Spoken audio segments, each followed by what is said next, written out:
National Broadcasting Company presents the National Football League.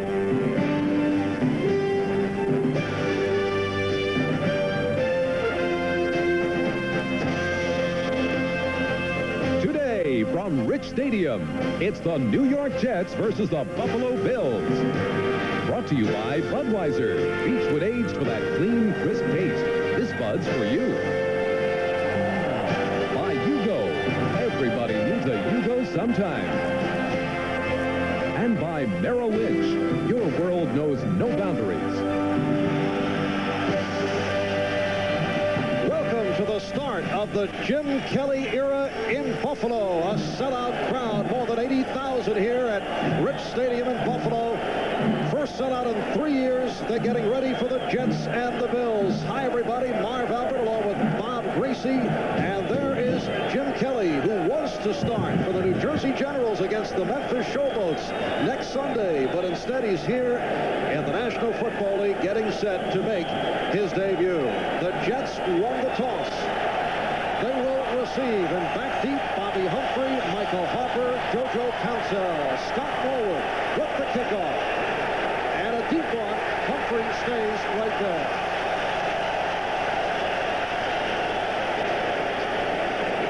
So the Jets from the 20, Ken O'Brien at quarterback, Freeman McNeil, who saw limited action during the preseason, and Tony Page, the running backs, and a tremendous group of receivers led by Wesley Walker, Al Toon, the tight end Mickey Shula.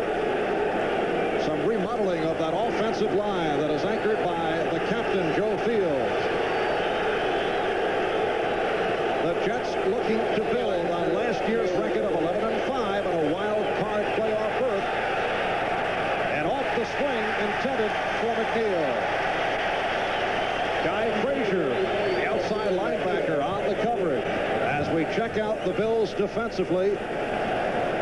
Up front, Sean McNanny, who replaced the veteran Ben Williams. Fred Smerlas looking to return to his Pro Bowl status of several years ago. Bruce Smith, #1 draft pick overall last season, and coming off a fine preseason. George Cumbia, recent addition. Eugene Marv has been the solid man among the linebackers. Second down and 10. And here's McNeil. Could not make the turn. Kelly, number 56, the outside linebacker in his 4th season out of West Virginia, making the stop on McNeil. The Buffalo secondary, Burrows and Romes, a couple of cornerbacks, and Steve Freeman and Martin Bayless are the safety men. The Bills hoping to turn it from last year's record of 2 up and 14 down. In fact, they've won only 4 games the past 2 years. Marv, the Bills defense has always been tough in the openers, and here they've got 80,000 fans cheering them on. Rod Hill as the nickel back, 3rd down 8. And it was nearly picked off by the left corner, Derek Burrows. The pass intended for Al Toon, and this crowd just loved the first series run by the Jets. The Jets going into a pretty stiff wind. Toon on the top of your screen will hook to the inside. He doesn't come back to the ball, the mistake he makes, and Burrows almost picks it off. And Bob, this crowd anticipating the first series to be engineered by Jim Kelly. Dave Jennings will punt. Back at a 6, another USFL refugee, Walter Broughton, out of Jacksonville State, is back at his 40-yard line. Comes up for it. So the Bills will take over right around midfield. Only a 31-yard punt by Jennings, and here comes Kelly. And what is he thinking about?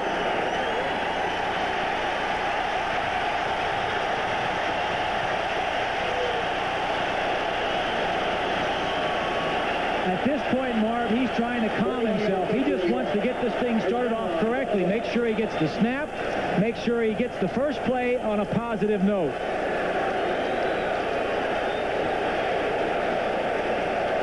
The Bills start out from their 47-yard line.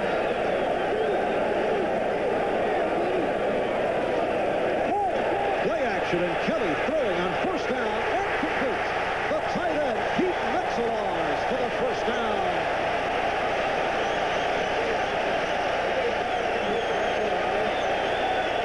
Jackson and Hamilton on the stop. A 13-yard pass play. Number 88, Pete Metzelaars, along with Jerry Butler and Andre Reed, are the receivers for Jim Kelly.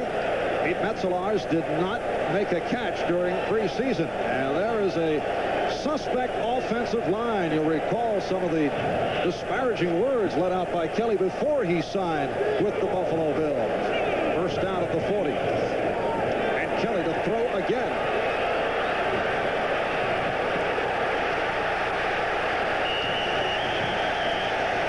This one of the assets of Jim Kelly, who is a very big, strong man. Very true, Marv. He is a big, strong quarterback, but he is also mobile. Here he goes in play action. He looks downfield. His receivers are covered. He looks to another side of the field and still covered, tucks it under his arm and gets upfield. One of the problems the Bills had last year was with turnovers. They were last in the National Football League in giving the ball away. Kelly made a positive play out of something that could have ended up a little bit worse. Second down and 6 from the 36. We're just underway in Buffalo. No score. And the handoff to Greg Bell. And he is stacked up. Greg Bell coming off a sprained right ankle, sat out the final preseason game against the Bears, and Bell was stopped by Gastineau and Hamilton. Up front, Barry Bennett, Joe Klecko, Mark Gastineau. They'll do quite a bit of alternating between the 3-4 and the 4-3. Jackson, Clifton, Mel, and Crable are the linebackers. And there have been many questions about the Jet secondary, particularly at the left quarterback position, which during preseason was shared by Kerry Glenn and Davlin Mullen. Again, it's Metzelaars, a surprise weapon here in this first quarter. Bobby Humphrey. And who made the conversion from offense to defense on the stop. But Buffalo with an 8-yard pickup and another first down. The Buffalo Bills are in I formation, not a good passing formation. The Jets came with 6 defensive backs expecting pass, and still, as you said earlier, Marv, Metzelaars, who didn't catch a pass in preseason, has caught the first 2 passes of the Kelly era in Buffalo. Was he a preseason decoy? But we were told we may see some things a little differently. First down at the 28. Ricky Moore and Greg Bell, the running backs. And that's Moore, the fullback. Third-round draft pick of the 49ers last year. First-year man out of Alabama. He spent the season on the injured reserve. So a second down play coming up. What do you look at as the keys for today? Well, I think first for the Jets, Ken O'Brien has taken over as the most valuable player on that team. McNeil has always been good. And for Buffalo, it's their offensive line. They've got to give Jim Kelly some protection. Second down and 8. Bell looked as if he had a motion to throw and then broke it for another first down. A 14-yard pickup for Greg Bell in his 3rd season out of Notre Dame. A lot of I formation, Marv. The Jets see I formation and they think run first. And this is what we're getting. A little toss to the wide side. And you see now he sets up the block to the outside, ducks inside. I formation is a good, strong running formation. You don't normally see many passes as Bell gets up for a big first down. And Kerry Glenn, second-year man out of Minnesota, who's had success against Buffalo, had 2 good games against them last season as a rookie, is down. We were told, Marv, that if anything happens to Glenn, Bobby Humphrey, the ex-receiver who has been a reclamation project this training camp and has been doing very well, would be the first one in. We'll get another look at that last play, and it looked like the high-driving Greg Bell caught Glenn with a knee. It's up around his, maybe he got a shoulder or possibly kicked in the head. Yes, he is sitting up. He seems to be all right, maybe a few cobwebs. Well, we have a moment. Let's check out the scores. Our NBC 10-minute ticker, and Chicago involved in a tough one with the Cleveland Browns, a game featuring a 91-yard kickoff return by Dennis Jeffrey. A lot of points, surprising in that game. Buddy Ryan of the Philadelphia Eagles in his NFL head coaching debut having a tough day. And we have final scores. Houston walloping Green Bay and Detroit over Minnesota. San Francisco having an easy time with Tampa Bay and Atlanta over New Orleans. Houston winning big at Green Bay. They are a much improved ball club.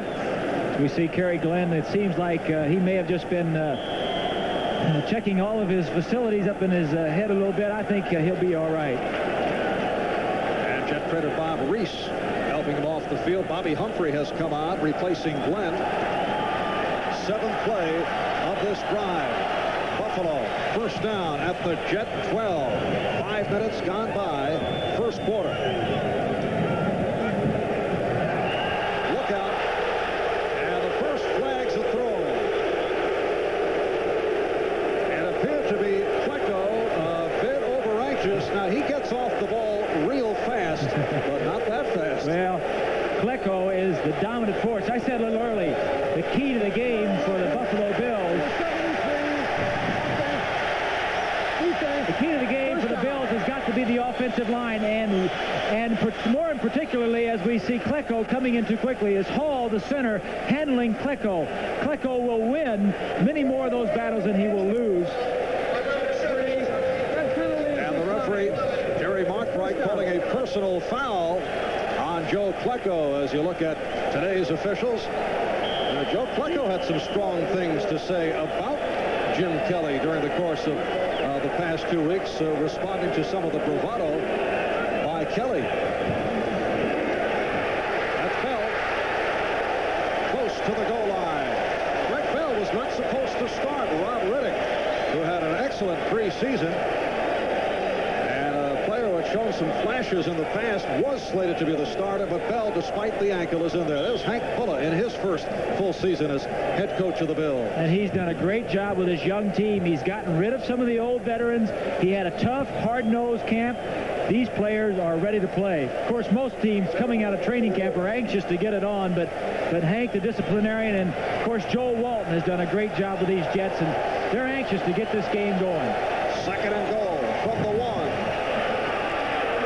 And Bell with a second effort trying to place the ball over the plane of the goal line, but did not.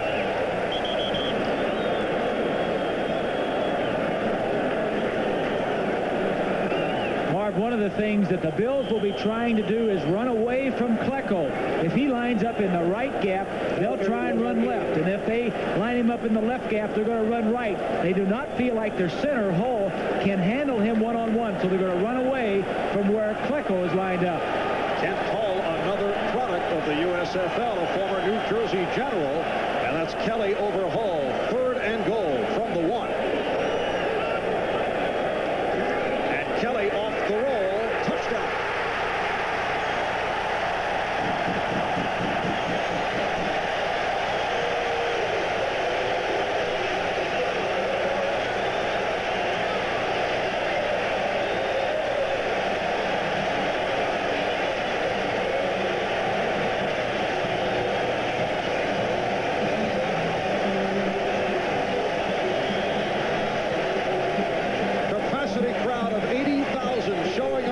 See what they just saw. Jim Kelly with a beautifully executed opening series connecting with Greg Bell. The Bills lead the Jets 6-0. Scott Norwood attempting the extra point. The punter, John Kidd, will put it down.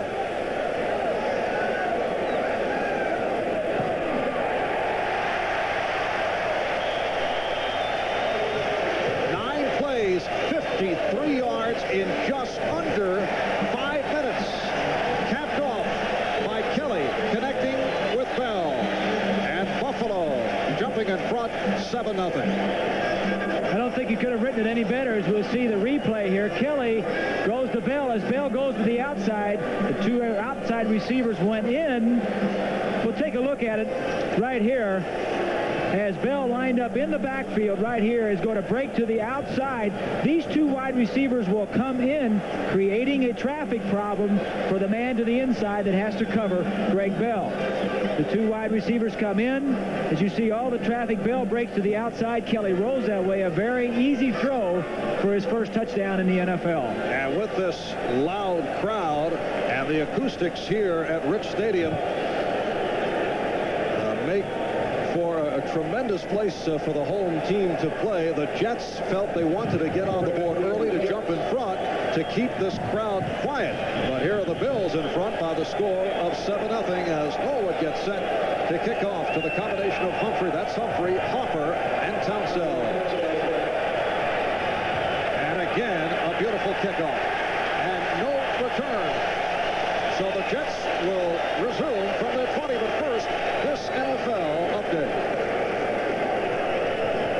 Story in Chicago. Bernie Kosar, 15 yards, flip over the middle to Brian Brennan. It brings the Browns to within 34-31, but now the Bears have the ball in Browns territory. 2.5 minutes remaining. Bears in possession, leading by 3. Mark. Thank you, Bob. New York Jets first down from their 20-yard line. Ken O'Brien, the quarterback. Freeman McNeil and Tony Page are the running backs. And O'Brien with the swing. That's Page. That's complete to Page, number 49. An 11-yard advance and a first down. And we've received word on the left corner, Kerry Glenn of the Jets, who took the hard hit but is all right. And it's expected that he'll be back. Just had his bell run, and that first drive by the Bills, Marv, you can tell that the Buffalo defense is pumped up. The offense did something on the first drive that pumps up the defense. Jets first down at the 32. They go double tight end with Schuler and Cleaver and go back to the ground. Freeman McNeil, who might be a little slow in getting into it. Now, Joe Walton gambled during the course of the preseason.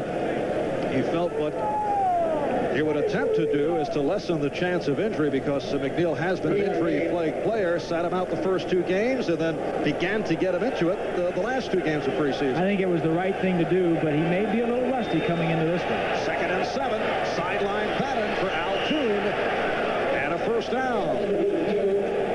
Charles Romes, the right corner, on the coverage. An 8-yard pickup. Al Toon in his 2nd season out of the University of Wisconsin.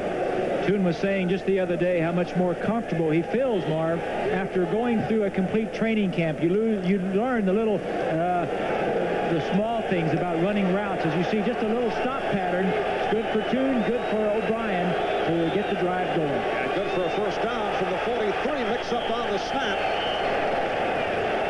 And it appears that O'Brien or Fields able to cover up. Ken O'Brien, who has vivid memories of opening day of last season, memories he would like to file last year at the Coliseum in L.A. O'Brien was sacked 10 times. Raiders beating the Jets by the score of 31-0, but then the Jets turned it around the very next week by clobbering the Bills. Here's McNeil, and they stall under it. Good job by the linebackers, led by George Cumby, who was released by the Green Bay Packers a couple of weeks back, signed by Buffalo following the broken leg injury suffered by Jim Haslett. And that was a critical loss for the Bills defense. Haslett, their leading tackler a year ago. You may wonder, how can Cumby come from another team waived last year and be starting the following week for the Buffalo Bills? Well, Forrest Gregg, the coach at Green Bay, had Jack Patera, the defensive coordinator, and also Hank Bull under his system, so Cumby knows the system. 3rd down and 10. O'Brien with some time, in trouble, and fires incomplete. Al Toon in the vicinity, but a good pass rush by the Bills.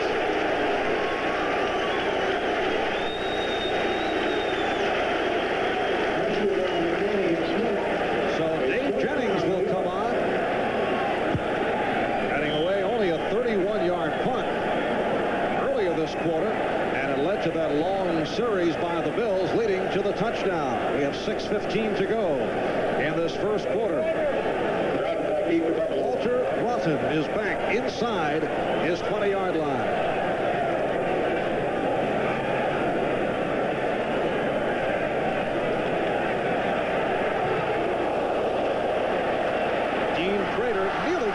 ago. Off the mix-up. That's Cleaver getting a shot at it. And the Jets indicating they've recovered, and they have. So a break for the Jets. The Jets almost had it to begin with, but the rule states it was a muff, and you cannot advance a muff. And if the player knew that, he would have just tried to recover it and not tried to advance it. It's a big break for the Jets, and a tough loss for the Bills. It appeared that Tom Baldwin, backup nose tackle, made the recovery. Guy Frazier was shaken up off that scramble for the ball, so the Jets take over now. Number 25, receiving team, declined, first down, New York Jets. We'll take another look. The free agent dropping the ball, and this is one of the things that the Bills want to get out of their system. Hank Bullock trying to diminish the number of turnovers. He said it's tough enough to win when you're not a top team in the National Football League, and how can we, the Bills, win? Bullock was saying if we're turning the ball over, and they turned it over more last year than any team in the league, as I'm sure Joe Walton and the Jets are very happy to be in this position. Rod Hill was called for a hold. Penalty, of course, declined. First down outside the 15. And here is McNeil with the big opening. Another first down. Steve Freeman pulling from behind. It will be a first and goal off the 17-yard rush by McNeil. And a check of the scoreboard. Chicago opening a 41-31 lead in the fourth quarter. Washington all over Philadelphia. Those two final scores from the early game, victories for Houston and Detroit. We'll keep you posted every 10 minutes or so on our 10-minute ticker. Some of the games in progress. Denver getting out in front. And Kansas City over Cincinnati. As McNeil on first down picks up a couple. Again, the tackle by Freeman with some help from Rhodes. 5:19 left. This first quarter, Buffalo with a 7-0 lead on the drive engineered by Jim Kelly. Capped off by the touchdown pass from Kelly to Bell.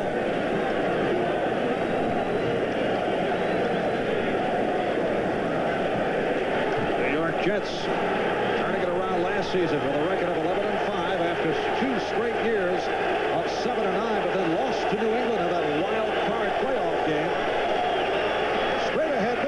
Touchdown, Tony Page, who is the classic short yardage man. He scored 8 on the ground a season ago, able to drive through, and the Jets now trail 7-6. The Jets opened up with a 2 tight end offense, and when they got the fumble on the Broughton punt return, quickly went back to their normal offense and got the ball into the end zone. And now Pat Leahy, 13-year veteran out of St. Louis University, will attempt the extra point. Pat Ryan holding. So the Jets and the Bills have tied at 7 with 5:14 remaining in this first quarter. Or a good block on this last play. You see the wingman coming back in motion, and he's going to block right over the nose tackle right here as the McNeil gets up and into the end zone for the touchdown. Smerlis is double teamed.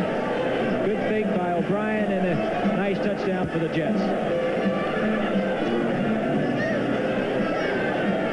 And the Jets getting set to kick off to the Buffalo Bills. How quickly do you feel Jim Kelly will become an impact player? Now, Marino did it very fast. Elway took some time. What about Kelly? Well, Shula with Marino took it very slowly. In Denver, Elway had to go in right away because they were in a situation similar to what Buffalo is. They need him in there right now. The fans in Denver wanted him in there. Kelly has to go in right now because he is the savior for this franchise. All the people up here have been saying that. Obviously, he is not. He needs more help. It's going to take some help from the other players. Buffalo still needs a bunch of players to make this a championship team, but Kelly will get better each week. Although Coach Hank Bulla says Kelly is not our savior. He's our leader, trying to lessen the pressure. Exactly. And the kickoff by Leahy. Rob Riddick on the return. Beautiful move by Riddick. Only Leahy is back, but he's caught from behind by Bobby Humphrey. A gorgeous move by Riddick for a 49-yard kickoff return. Riddick was the one bright spot for the Bills offensively in preseason. And, of course, Humphrey, who caught him, the fastest man on the Jets roster. The poor kick into the wind. Riddick runs with the return. It's a middle return. Nothing is there and spins out. Now, Leahy won't get him, but Humphrey does. As the Bills, again, with good field position for Jim Kelly. Off the short punt by Jennings, they had the good setup, and right here off the return by Riddick. Kelly getting good protection. Intended for Metzelaars, emerging as his favorite receiver here in the first quarter. All right, we're set for another update. Let's go to Bob Costas at NFL 86. All right, again, keeping track of the developments at Soldier Field. Here is Matt Suhey capping a Bears drive with some tough running. He maintains his balance, goes in from 6 yards out. Inside 2 minutes to play, and the Bears apparently comfortable, up by 10. All right, Bob, and here in Buffalo, just under 5 minutes remaining, first quarter. Jets and the Bills tied at 7. Jim Kelly with his first NFL incompletion, and Kelly to throw again, surrounded, and down he goes.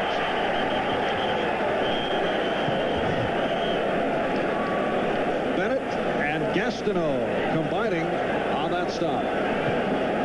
The main man that the Bills have to keep out is Joe Klecko, 73, as you see. Hull, 67, fighting on him. And Richer, 51, as you see the double team. That is the one man they want to keep out, getting more attention than even Gastineau at this point. And a good job with the rest of the Jets getting in there and making a sack.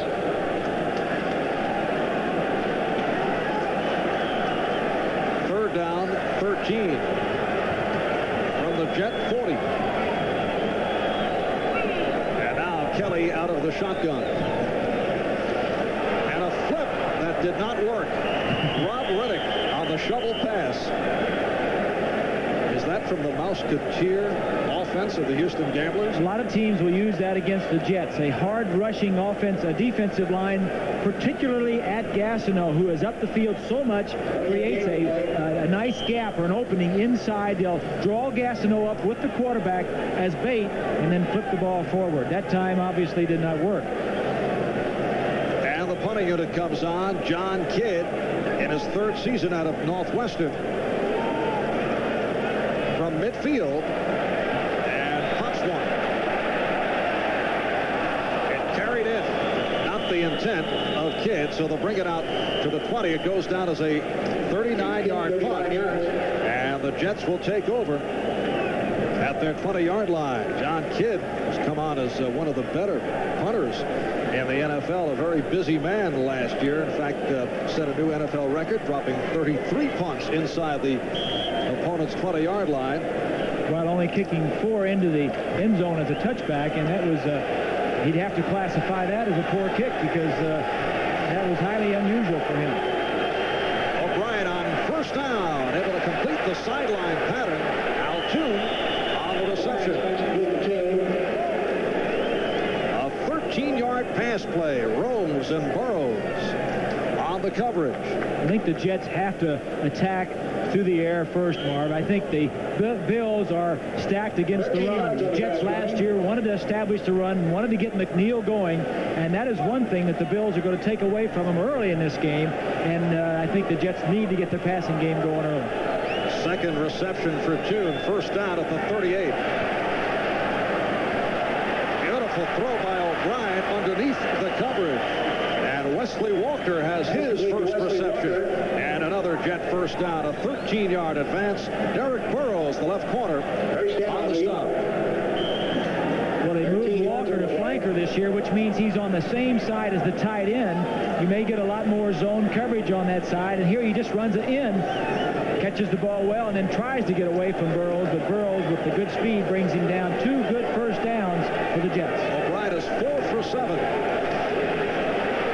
Johnny Hector. Out to midfield. Eugene Marv, the inside linebacker, on the right side, making the stop. And let's check out the scoreboard. That's now a final. The Bears win their opener over Cleveland in a shootout. Washington over Philly. L.A. Rams knocking off St. Louis. Houston beats Green Bay. Detroit over Minnesota. San Francisco, easy time with Tampa Bay. A host of blowouts. Atlanta over New Orleans. Second down and 6 from the 50. To the ground again. And here's Hector. Close to the first down marker. Darryl Talley, Steve Freeman. Able to combine for the stop. And some other games in progress. Raiders and Denver now tied at 7.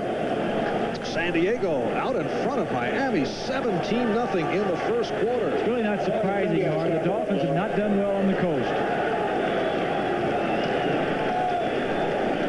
Third down and 1. Why would a team not do well on the coast? The Dolphins have never done it. It's a long trip. I don't know. It's one of those strange things. And that was overthrown, intended for Hector, or perhaps thrown away on purpose, but a flag is down. Hector was covered closely by the free safety, Steve Freeman. And good pressure by Eugene Marv, who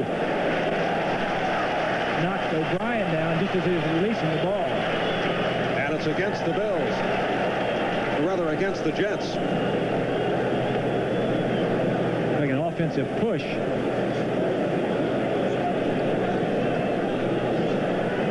Minute 17 remaining in this opening quarter here in Buffalo.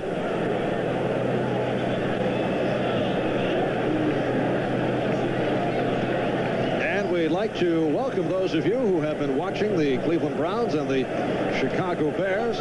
With the Bears getting by the Browns 41-31. Offense. Marv Albert along with Bob Greasy from Buffalo. Packed house here for the debut of Jim Kelly. And the Jets and the Bills are tied at 7. It was called on Rocky Cleaver. Offensive interference. So a third down and 11. The Jets from their 45 led up to the line by center Joe Fields. Alexander and Banker at the guard. Sweeney and McElroy at the tackles. And O'Brien with the swing. Brennan McNeil. Stopped by Cumbie and Burrows. We're set for another update. Let's go to Bob Costas, NFL 86.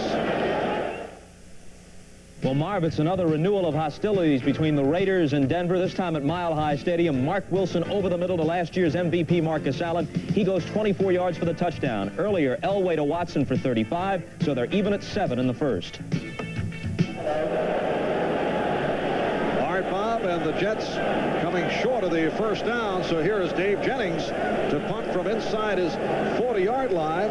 Walter Broughton had an adventure the last time he was back in punt formation, which led to the Jets recovering a muff. Jennings popping it very high, and Broughton a little shaky there, but called for the fair catch. So a 25-yard punt. The Bills will take over right after these words. About to take over at their 26-yard line, and Jim Kelly, along the lines of Bob Greasy, a very cocky type guy, actually showed his poise the first couple of series. He looked very well. I was surprised. He did a lot better than I did in that similar situation about 15, 18 years ago. I had talked to him before the game, and he said the other day he went up to the line of scrimmage in practice, and he hollered out the cadence for the Houston Gamblers. So he's going to have that problem. You know, he may get in the huddle and call a formation or a play for the Gamblers, but, you know, that'll flash back at him every now and then. But certainly the field position that he had on the second drive was very helpful. And Kelly has received 4 out of 5 through the touchdown pass to Greg Bell to get the Bills in front. We're now tied at 7. Play action. Kelly going sideline. That's Jerry Butler for the first down. A long gainer. 24-yard pass play. The thing the Bills do, and talking as we'll take a look at Butler's pattern, he's just going to go down and break to the outside. A little play action as he runs off Kerry Glenn, who is back in the ballgame. Play action, holds the pressure, holds the rush, and then he gets the ball to the wide receiver. And that is the end of the first quarter here at Rich Stadium with the score, the Jets 7 and Buffalo 7. Back in Buffalo, Jets and Bills tied at 7. The Bills first out at midfield as we get underway, second quarter. Greg Bell to the outside. And stacked up short of the 45-yard line, Glennon Hamilton able to combine as you check out the first quarter statistics. That first Bills drive led to the touchdown, consumed almost 5 minutes, and then the Jets owned the ball. It was a very impressive drive. The thing I'm impressed with is Kelly not getting shook. The Bills have a very basic offensive plan for Kelly. The Jet defense, very complex. It's very tough for a man like Kelly with only 3 weeks in the offensive system to come in and play a complex defense like the Jets. 2nd and 7 from midfield. Kelly is 5 for 6, 47 yards, 1 touchdown. That's Bell, 28 in motion. Big rush, and Kelly able to complete. Chris Burkett has a first down. Burkett, a second-year receiver out of Jackson State, had a 5-catch day here against the Jets last December. Clifton and Lyons on the rush. Clifton able to make the tackle on Burkett, but you'll see Marty Lyons. Right here is Lyons as the center and the right guard are fighting in. Lyons gets right up the middle as Hull is worried about Klecko. Lyons starts to the outside, a little arm over, and the rookie Wolford, 73, is beaten, but Kelly should have been sacked, got rid of the football, and made a positive play out of it for the Bills. Very impressed with Kelly's presence. He's a veteran from two USFL seasons, knows what to do with the ball when things don't go just right. That was a 14-yard pickup, first down at the 38. Ricky Moore looking for the hole. Gets to the 32-yard line, stopped by the outside linebacker, Bob Crable. Let's check out other games in progress. Raiders and Denver are tied. Elway threw a 35-yard touchdown to Steve Watson. Mark Wilson to Marcus Allen for 24. And look at that San Diego-Miami score. Fouts has thrown 2 and a 26-yard field goal by Benushka. Second down and 9 at the Jet 32. And as Bell peeling off. Kelly looking for Bell, then goes the other way, and it is batted away, broken up by Russell Carter. The pass intended for Chris Burkett. Good coverage by Carter, #1 draft choice from last year. Here's Klecko in the right gap between Hull and Wolford. Hull does a pretty good job this time until Klecko gets around him. Kelly going to the right as he was feared that the ball might be intercepted. But Carter with a good play as the crossing pattern did not work for the Buffalo Bills. And it sets a third down and 9 at the Jet 32. 2 minutes gone by. Second quarter. Big rush. Kelly able to elude it, but incomplete. Intended for Bell. Lester Lyles on the coverage of that man, Greg Bell, who has made it back from the sprained right ankle and has not shown any problems.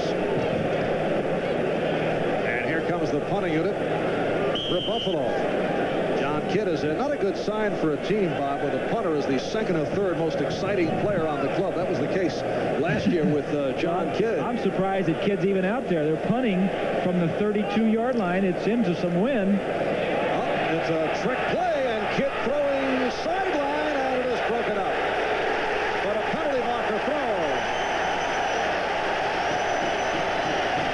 Looks to be JoJo Townsell, who says, "Who, me?"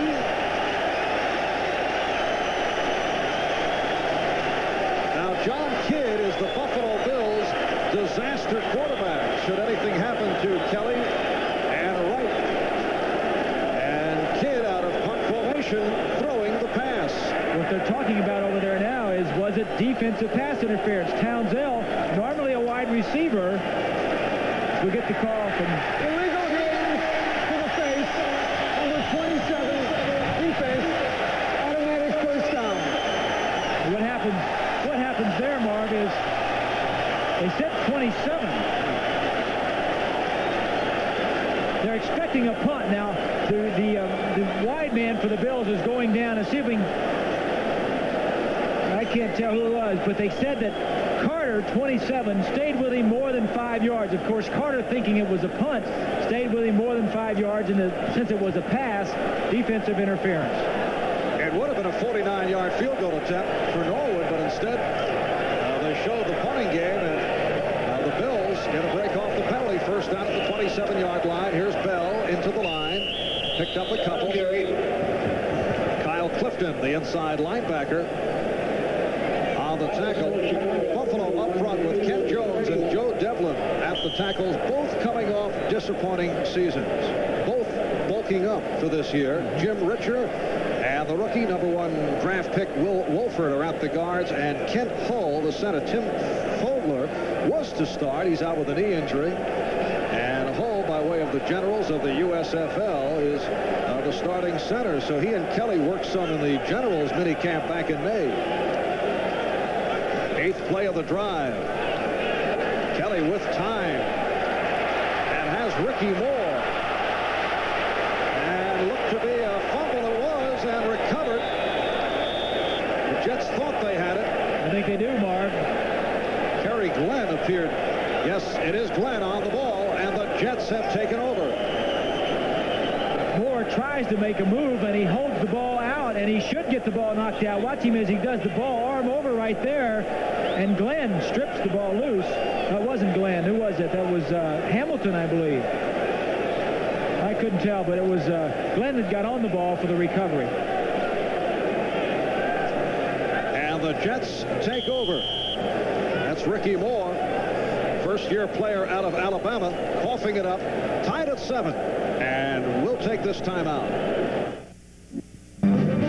Today's game is brought to you by America's Best Back Trucks. At Dodge, we don't just talk tough, we prove it. By Radio Shack, a division of the Tandy Corporation. And by Wheaties, 100% whole wheat for energy to feel like a champion. Wheaties, what the big boys eat. Back at Rich Stadium in Buffalo, Marv Albert with Bob Greasy were early second quarter. The Jets and the Bills tied at 7. First down from the 27. The completion to Walker across the 35-yard line. Rose and Burrows on the stop. And they're placing it right at the first down marker. Take a look at what happened the last 7 games last year as Toon really came on at the end of the season. Jets in great shape as far as wide receivers, passing game. Sure, of course. It is just shy of the first down. And now the first down picked up by McNeil, and then fumbles it. Penalty marker is down.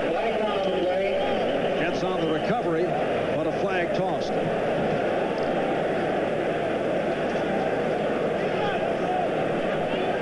Burrows came up hobbling out of that pileup. And here is Jerry Markbright.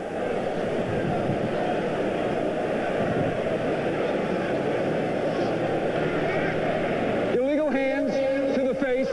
Number 76, defense, automatic first down. Number 76, the nose tackle, Fred Smerlas. Time Pro Bowl player, not the same guy the past couple of years, looking to rebound in his 8th season out of Boston College. Smerla says, I just grabbed his shirt and his arms are pushing me up, my hands up around his face. The top of your screen, 76 going against Fields. You see him fighting with, there he is, right there up around his face mask, and that's what they're going to call every time. Fields, the nickname the General, the leader of that offensive line. First down for O'Brien, throwing the middle. Again, a penalty marker is tossed within the line as Schuler made the catch and stopped by Marv. Buffalo was the most penalized team in the NFL last year. 132 penalties in all. Now, Miami had 144 called against them in the last 2 years combined. Well, the Jets weren't far behind Buffalo. If you recall the game we did last year. Holding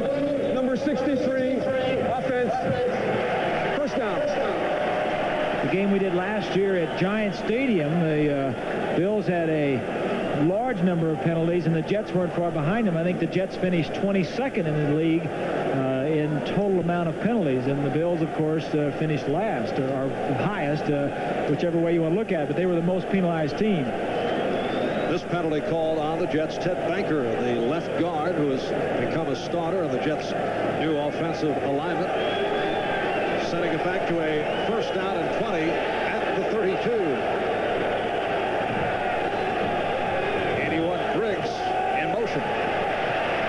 And O'Brien goes short to Schuler. And short of the first down. Martin Bayless, the strong safety, right there.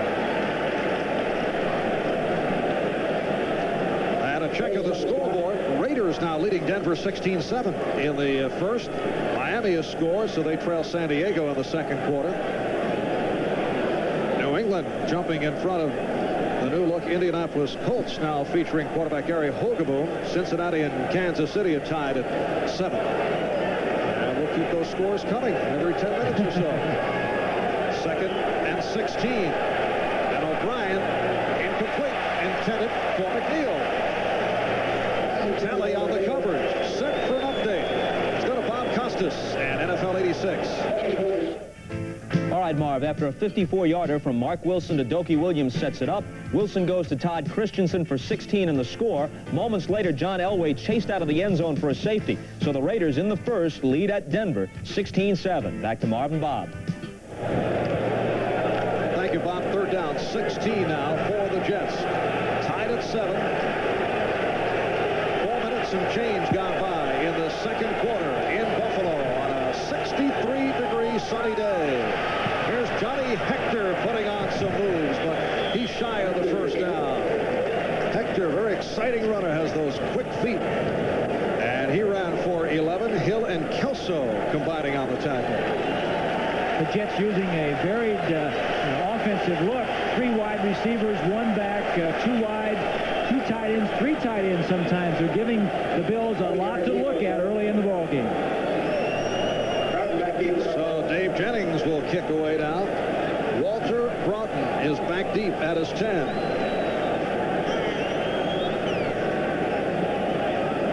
Third punt of the day for Jennings.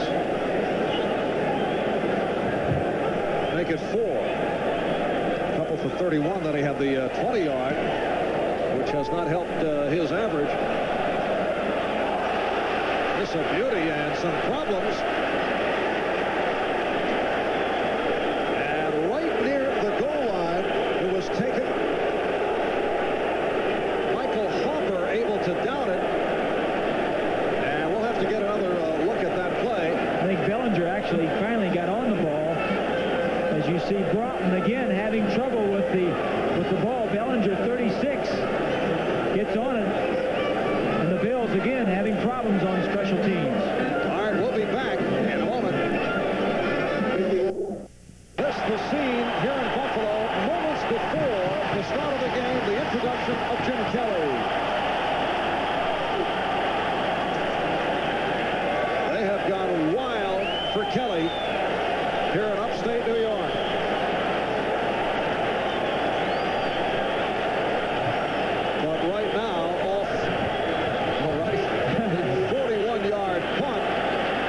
Difficult to handle.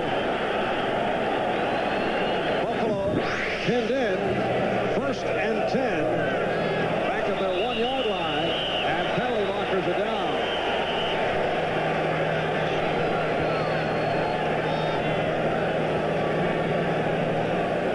Gastineau and the left tackle Ken Jones getting involved. And a procedure on Jones. This is an area you don't want to make any mistakes. Look to the right. 99 is Gastineau. The red helmet right there is 72 Jones. He moves, and you don't want to make any mistakes, because if you make mistakes down here, it's 2 points for the Jets. Ball is now at the half-yard mark. And Greg Bell on the slant. Picks up some short yardage. Matt Munger, backup linebacker in his 2nd season out of Oklahoma State, on the stop. Jets and Bills are tied at 7. Touchdown pass from Kelly to Bell, who was rushed for 28 yards. And Tony Page ran one in for the Jets. That following the muff on the punt by Broughton. It's a 2nd down and 7 from the 5. And again, the flag, and things getting sloppy. Looked to be the right guard, the rookie Will Wolford.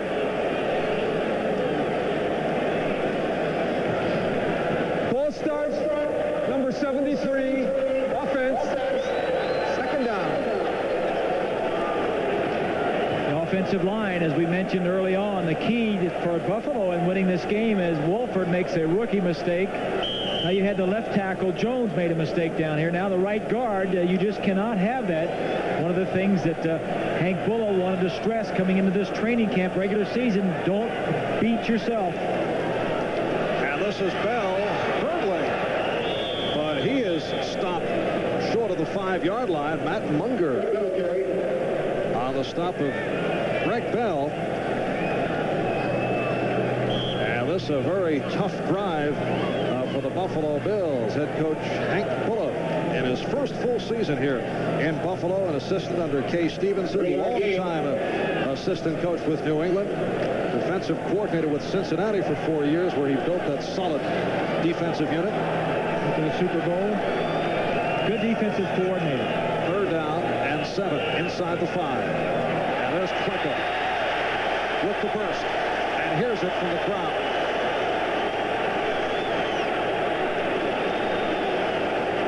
We're talking with Bud Carson. Number 12,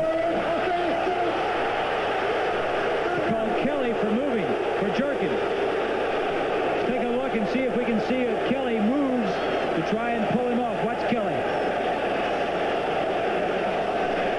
No, that's I don't agree with that call, Marv. When you're hollering down there in that end zone, and you've got to make sure everybody hears the cadence, that may have been one of the reasons why Wolford and Jones jumped previous to this. We can't hear you. We can't hear you. Yell it louder, and you've got to move a little bit. Now, I'm not for quarterbacks trying to pull defensive linemen off, but you've got to give them a little bit of a leeway. And the Bills set back to a 3rd down and 10 at the 2.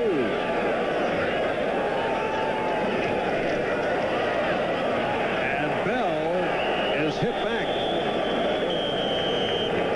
Lost a yard on the play, and the Bills will be forced to punt. Check of the scoreboard. Raiders leading Denver in the 2nd. Still San Diego over Miami.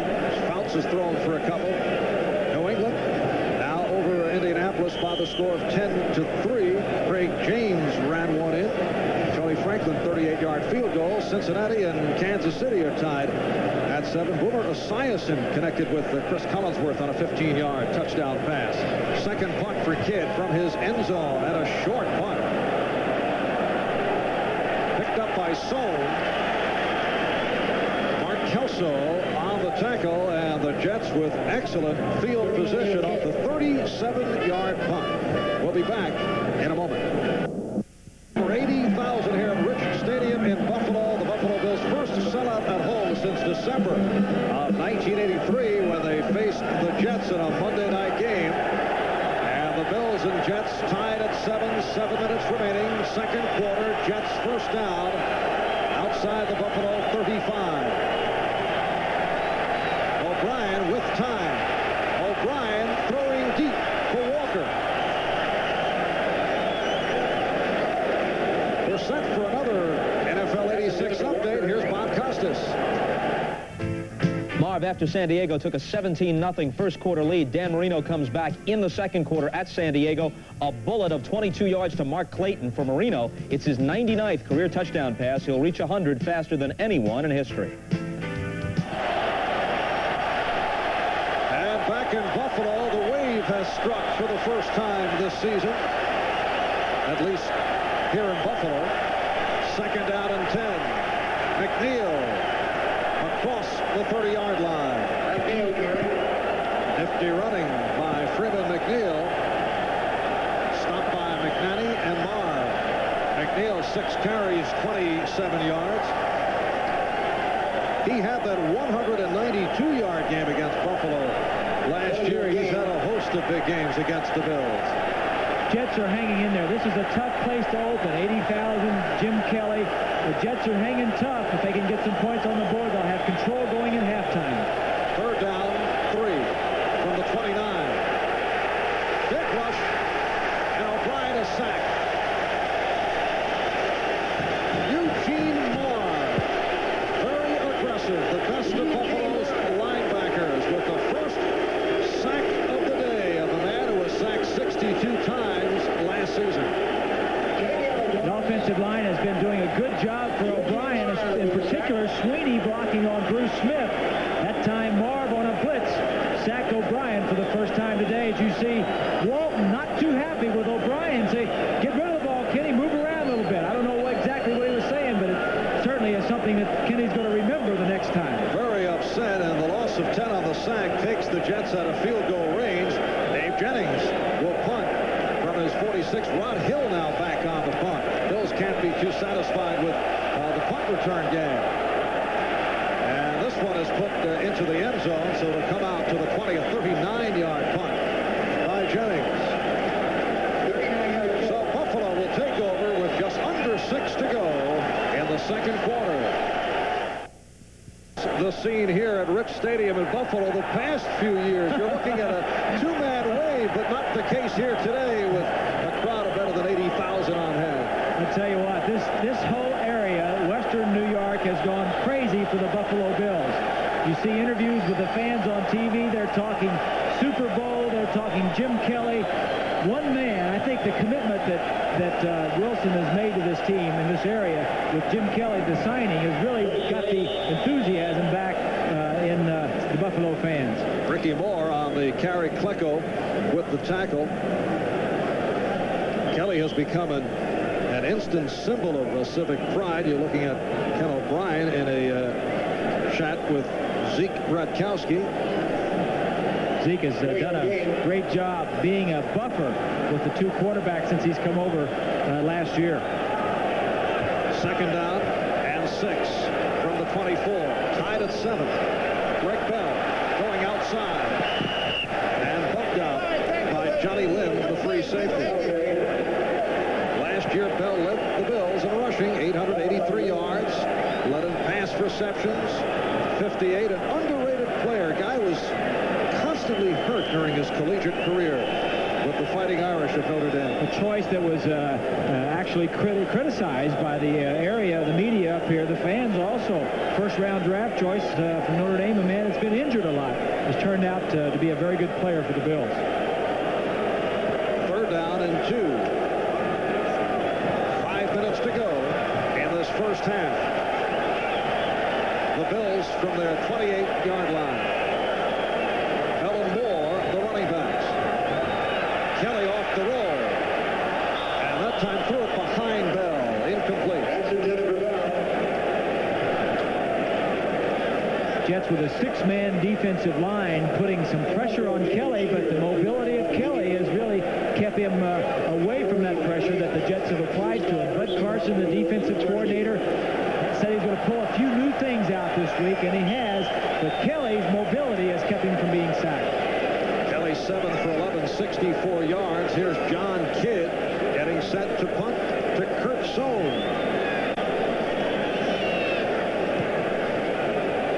And again, a short punt by Kidd. That takes a jet hop.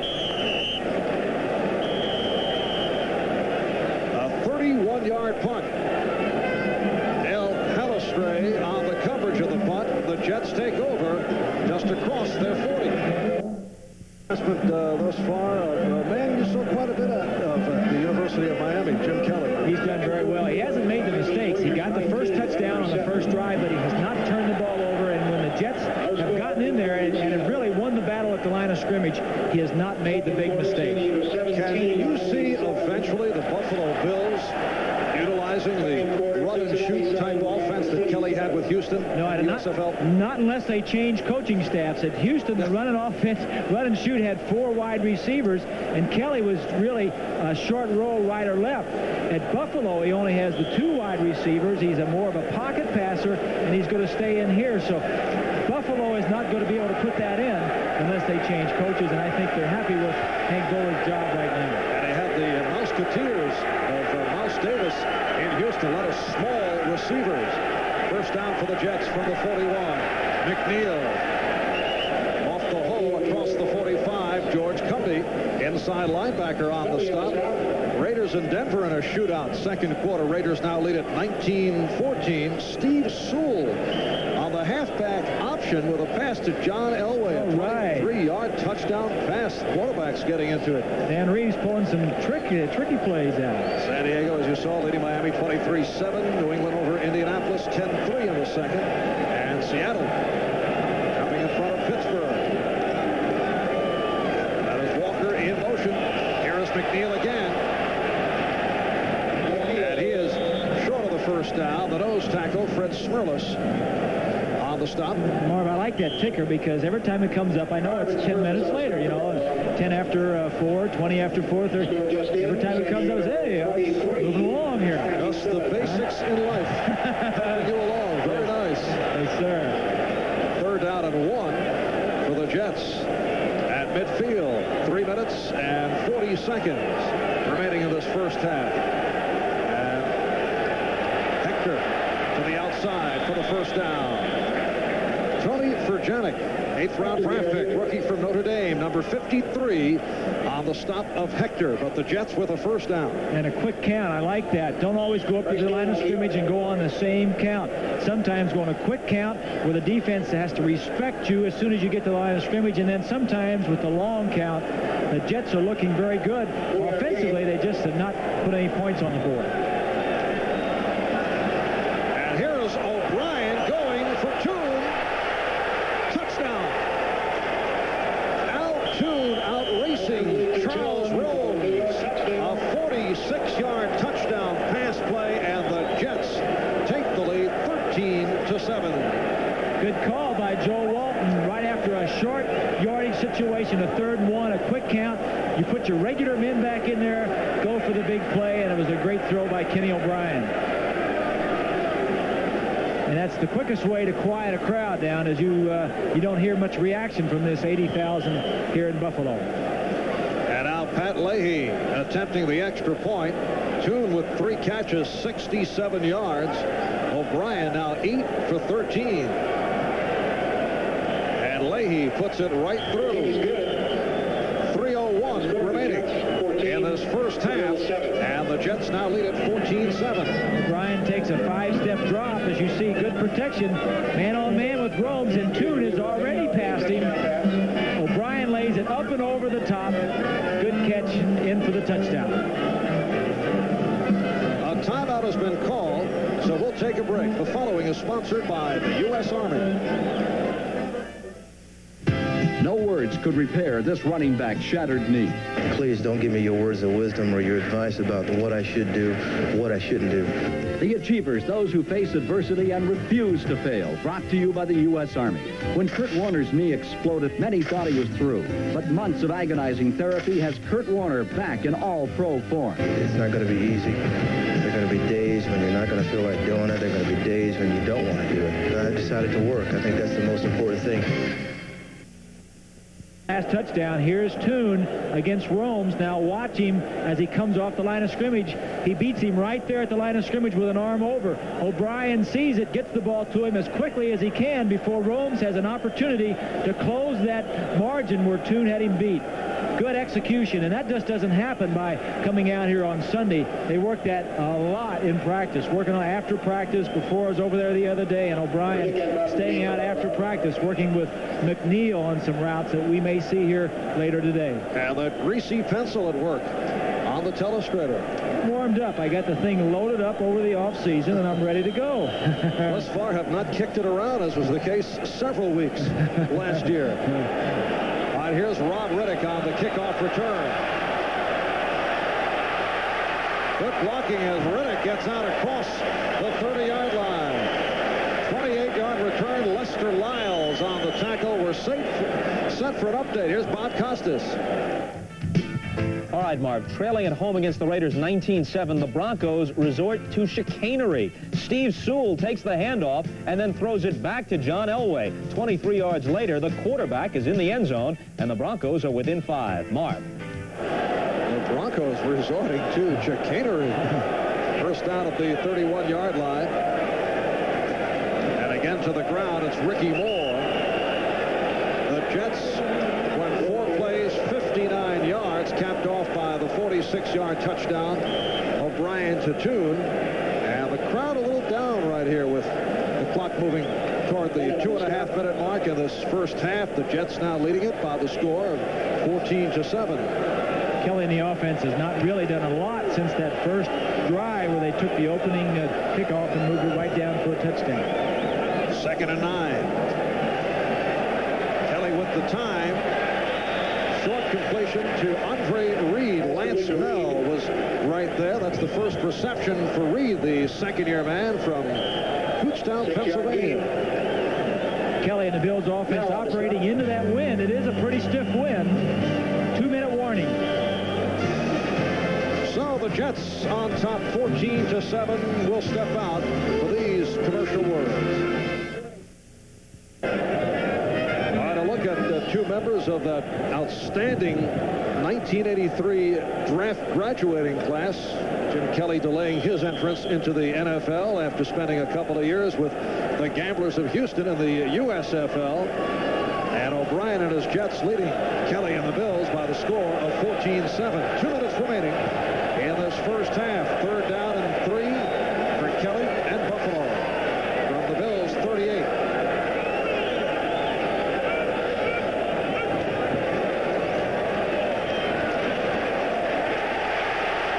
And it's a first down and some more for Andre Reed. Russell Carter on the stop. 23-yard pickup. It's a nice play by Kelly. It was just a little, wasn't a deep pass. It was just actually I don't want to say a pick because it was a legal play, but the inside receiver and the outside receiver crossed, and the Jets defense actually got rubbed off on the crisscross. Good play for the Bills. Clock running down, 1:20 to go. First half, first down, just inside the 40.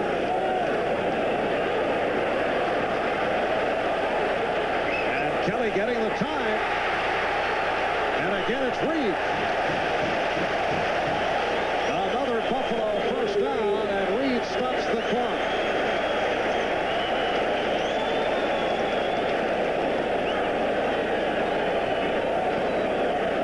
And that is the backup tight end, Butch Roll, involved with Kerry Glad, and both shaken up. Let's take another look at that.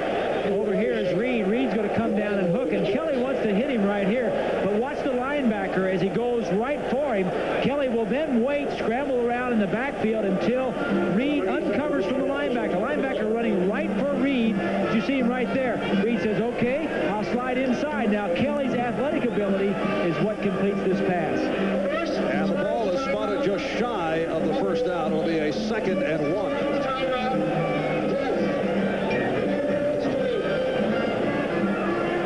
Both Roll and Glenn still on the ground at a timeout. Dodge salutes those who strive for victory with this edition of The Winners. He's a complete football player. He can do it all. He's the best linebacker in the National Football League, and I don't think there's any question about it. In Chicago, the glue that holds the Bears' defense together is linebacker Mike Singletary. In 1985, he saved his best for the playoffs as the Bears topped 2 straight shutouts with a Super Bowl win. Mike Singletary makes the Chicago Bears winners. The Jets checking out Kerry Glenn, the second-year man from University of Minnesota, 10th-round draft pick last year, second time that he's been down today. Looking at his ankle, they cut his sock off and taping up his ankle. Jets have had problems in the defensive secondary, not only in this preseason, but all of last year. Did the Jets not have the same group of defensive backs start in 3 consecutive games where you look look at the New England Patriots, they had every defensive back play every down of every game for them. So the Jets, again, having problems in the defensive secondary as far as with injuries. Glenn helped off the other man in the collision, Butch Roll, rookie from Michigan State. Apparently all right. He's back on the Buffalo sideline. Talk about Jet injuries, particularly in the secondary. New addition, Jerry Holmes. Very first practice, sprained an ankle and not ready to play. What did Joe call it the other day when we were out there? The ankle disease has struck again. So Bobby Humphrey has come on. Jets and Bills, each with 2 timeouts remaining. And it is a 2nd and 1 for Buffalo. At the Jet 30-yard line, 1:09 to go, first half. And the Jets lead the Bills 14-7. Here's Bell dancing his way to the first down. Clock is running, just under a minute remaining. And the Bills in the hurry-up offense. Flags thrown. Kelly on the swing for Bell. But a penalty marker down.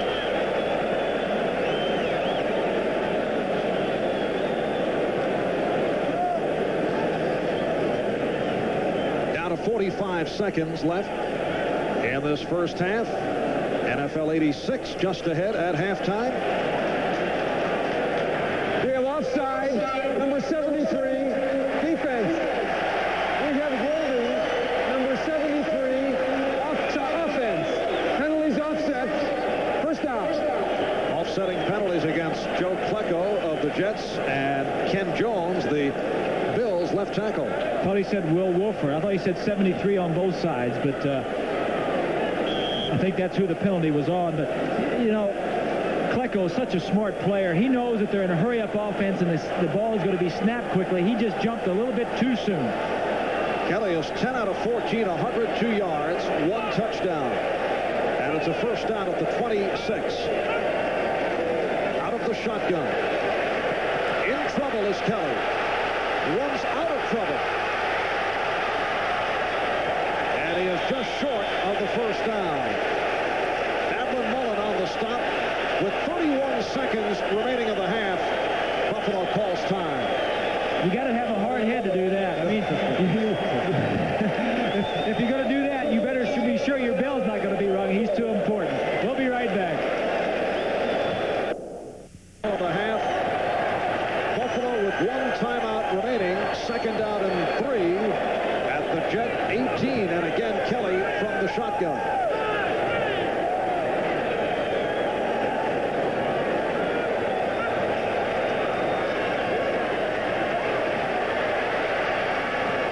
Incomplete. Intended for Jerry Butler. Russell Connor on the coverage.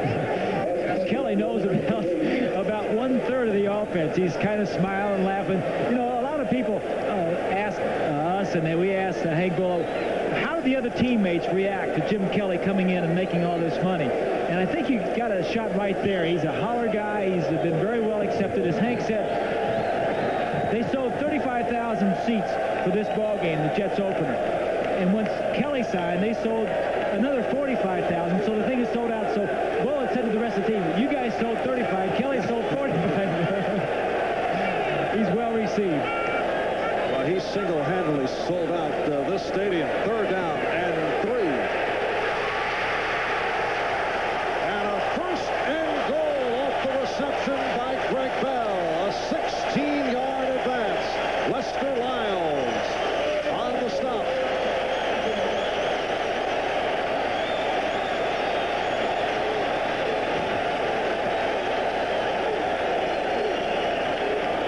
Kelly, like I said, doesn't know a lot of the offense, calling the plays that he knows.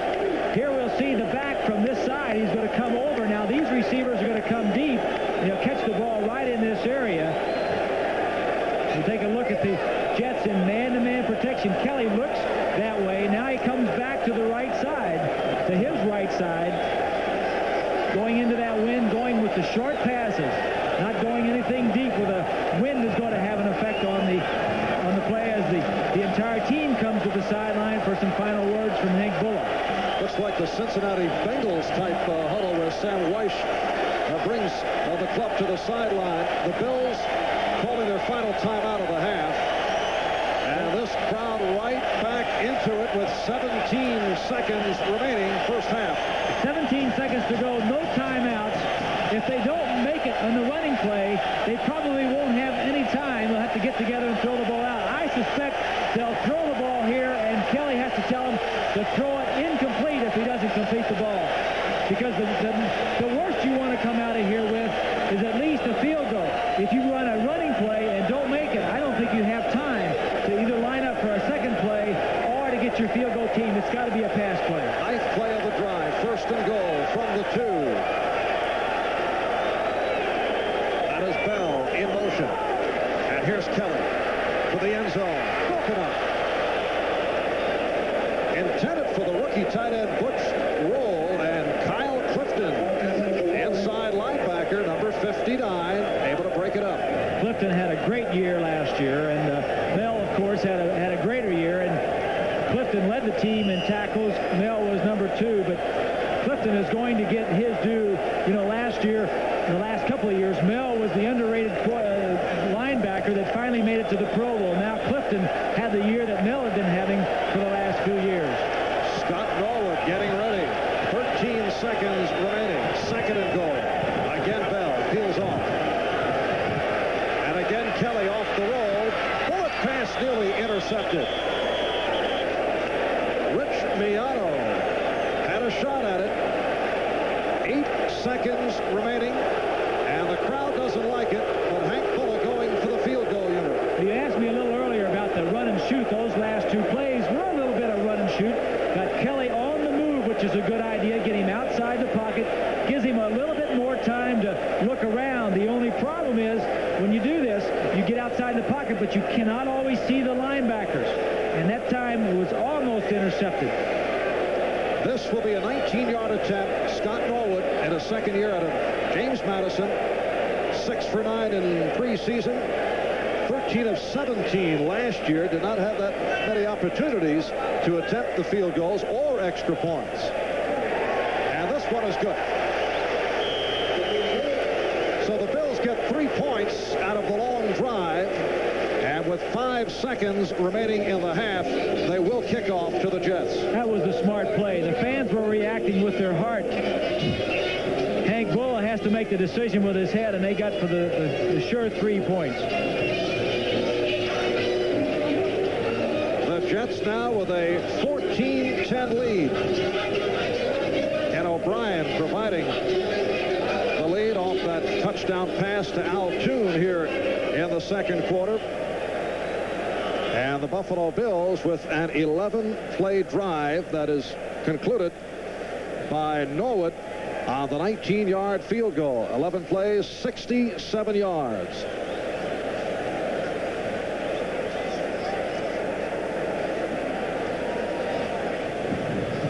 Seconds to go in this first half.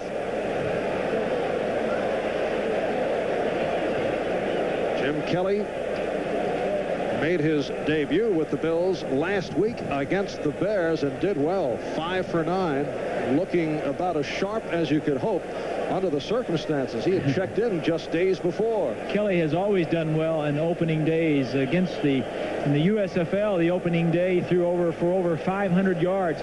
He's an excitable type of young kid. As you can see, he claps his hands, gets the guys going, raises his fist, pats them on the rear end. They like him. Not only the fans, of course, but the players are impressed with him. All right, Norwood putting it on the ground, and it's covered up by Michael Hopper, second-year man from UCLA, as this first half has come to a close. Jim Kelly and the Bills heading off. They lead the Jets by the score of 14-10. And Kelly has to be pleased with his work here on the staff. I think Kelly is pleased. I think Bullough is pleased. The fans are pleased. The Jets, I think, expected Jim Kelly to start. He has started, and I think with the fans cheering the Buffalo Bills on, the Jets knew they would come up here and get in a real dogfight, and they've gotten it in the first half. During the course of the week, Buffalo head coach Hank Bullough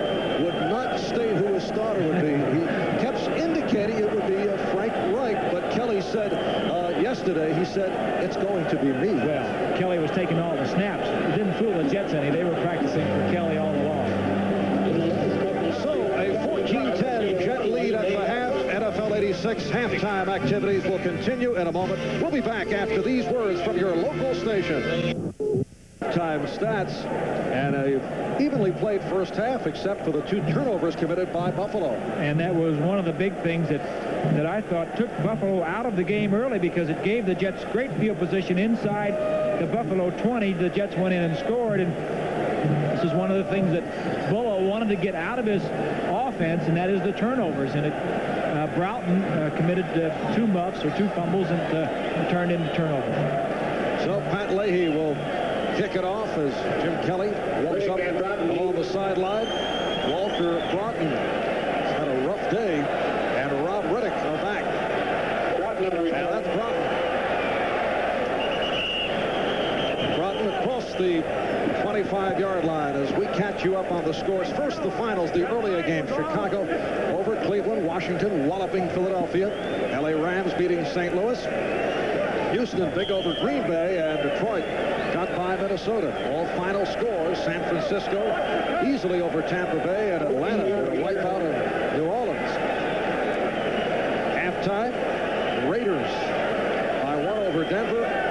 In the third, as you saw, San Diego over Miami. They jumped in front 17-0. Here's Greg Bell on the first down play. Rest of the scoreboard: New England leading Indianapolis. These are third quarter scores. Cincinnati and Kansas City tied at 7, and Seattle leading Pittsburgh 6-0 in the third. Right here, the Jets over the Bills 14-10. We're just underway. Third quarter, second down at 8 from the 30-yard line. Buffalo receivers now looking right into the sun. And here's Bell to the 35-yard line. Lyons and Humphrey on the stop. Rick Bell, 13 carries, 46 yards, and a question mark going into today because of a sprained right ankle. 5-yard pickup for Bell. Third down and 3. Jim Kelly opening up this drive on the ground. Ricky Moore and Rick Bell, the running backs. And Bell leading forward, looking to pick up that first down. Barry Bennett on the stop defensively. Bennett, Klecko, Gastineau up front. They'll switch to the 4-3. Marty Lyons coming on that capacity. The linebackers: Jackson, Clifton, Mellon, Crable. And the secondary: Lynn and Hamilton. The deep men, Carter and Humphrey, are the corners. Kerry Glynn was shaken up, taken out of the game. We have not received a further report on Glenn. And it is a first down for Buffalo. Bud Carson, defensive coordinator for the Jets, has been alternating, as you mentioned, the 3-man line and the 4-man line. It was interesting last year when he came to the Jets, he changed them from a 4-man front to a 3-man front, as we look at Bud on the sideline. This year he's playing more 4-man line, and it makes it difficult for the teams that are going to be playing the Jets to prepare for him each week. First down from the 38. And now Kelly to throw. And a penalty marker down. Rick Bell, the intended receiver. And appeared to be a hold. Here is Jerry Markwright. It's against the Bills.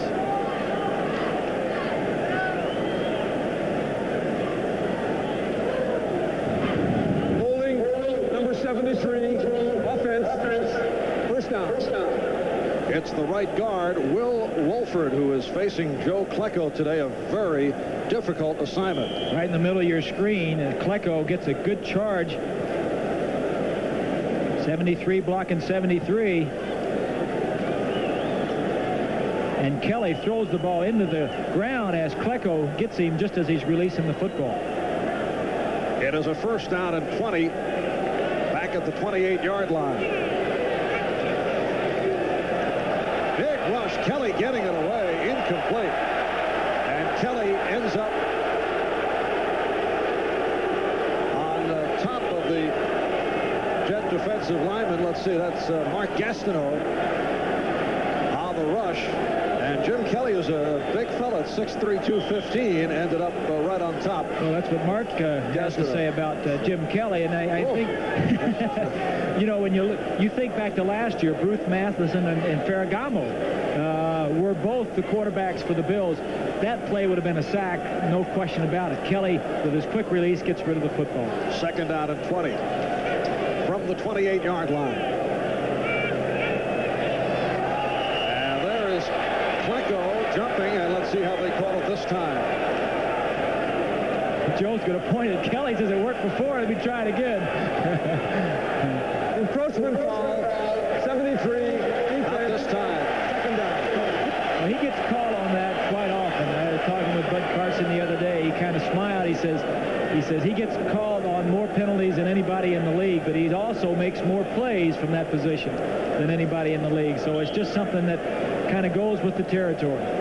Joe Klecko, the only player in NFL history to make the Pro Bowl at 3 different positions: defensive end, defensive tackle, and nose tackle, which is extraordinary. Again, the big rush. Ball deflected and incomplete, intended for Bell. Took a bump from Lynn. Intended for Bell. Reminder to our viewers, we'll be selecting the Budweiser most valuable player for today's game at the conclusion of the ball game. Later word on Terry Glenn, the Jet left cornerback. He suffered a sprained foot, and he will not return. So Bobby Humphrey, a man who's made the conversion from offense to defense, and the Jets say right now he is the best on the bump and run among the secondary people. Kelly with 4 straight incompletions. 3rd and 15, and this is Bell. And the Bills are having a very tough time here against the Jets. What has happened, Marv, is that the Jets defense has changed their technique from the first half to the second half. They're blitzing a lot more, much more aggressive, putting pressure on Kelly, forcing him to either take the sack or throw the ball short. And the Jets have good coverage on the backs coming out of the backfield, and that was that series right there. A lot of pressure, as you see Bud Carson talking with Mel about that pressure. And John Kidd will punt for the 4th time inside his 20. And that's his best punt of the day. Kurt Sohn to the 25. And good coverage by Buffalo, led by the kamikaze man on the coverage team, Mark Kelso. 54-yard punt, 11-yard return. We'll be back here in Buffalo in a moment. Have you driven a Ford? Now, get 2.9% financing or cash back on the purchase of most new Ford cars and trucks. Up to $600 cash back on Ford Ranger, $1,000 cash back on Thunderbird Turbo Coupe, and up to $600 on Tempos. 2.9% or cash back on other Ford cars and trucks, too. That's 2.9% financing or cash back.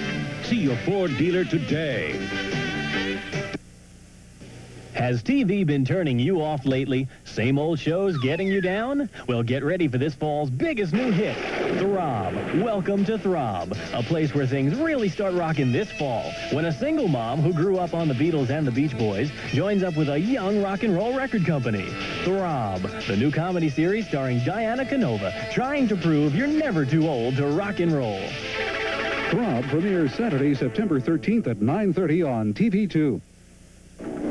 This is it. The moment they find out if their car's got what it takes. They've done everything they could. Which is why 2 out of 3 Indy 500 drivers rely on STP oil treatment. Because when it comes right down to it, STP adds extra lubrication to reduce engine wear. In whatever you drive. STP is the racer's edge.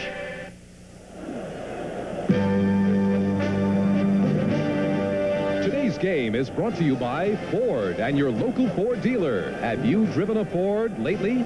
Buy Stroh's and Stroh Light. Now you're talking good times, and Stroh's is spoken here. And by IBM and the growing family of IBM personal computers. 2.5 minutes gone by. 3rd quarter, we resume. The Jets taking over from their 32-yard line. Freeman McNeil, who to this point has not been able to unleash. Stopped by the left defensive end, Sean McNanny, third-round draft pick 3 years ago out of San Diego State. McNeil with his 9th carry, 38 yards.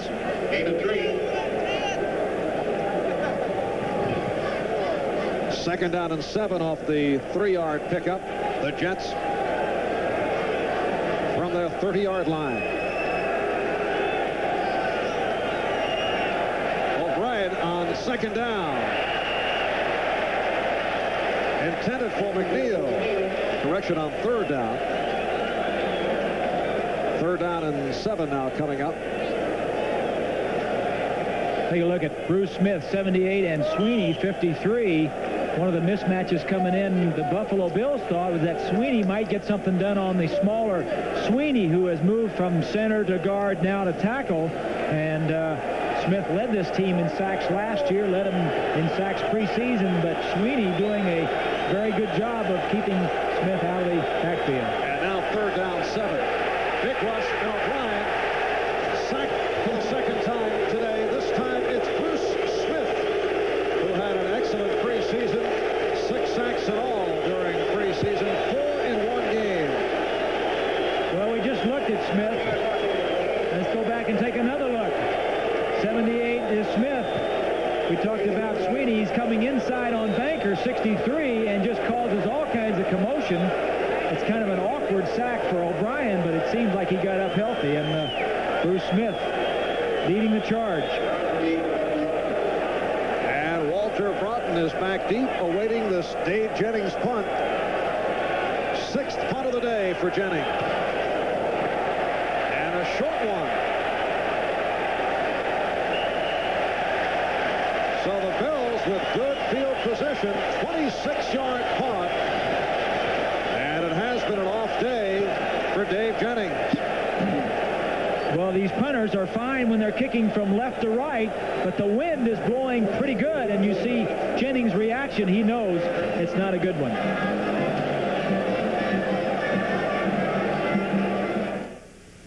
Have you driven a Ford? Now, get 2.9% financing or cash back on the purchase of most new Ford cars and trucks. Up to $600 cash back on Ford Ranger, $1,000 cash back on Thunderbird Turbo Coupe, and up to $600 on Tempos.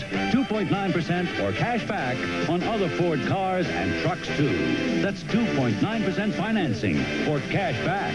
See your Ford dealer today. Rise and shine, catch your line, catch the limit here.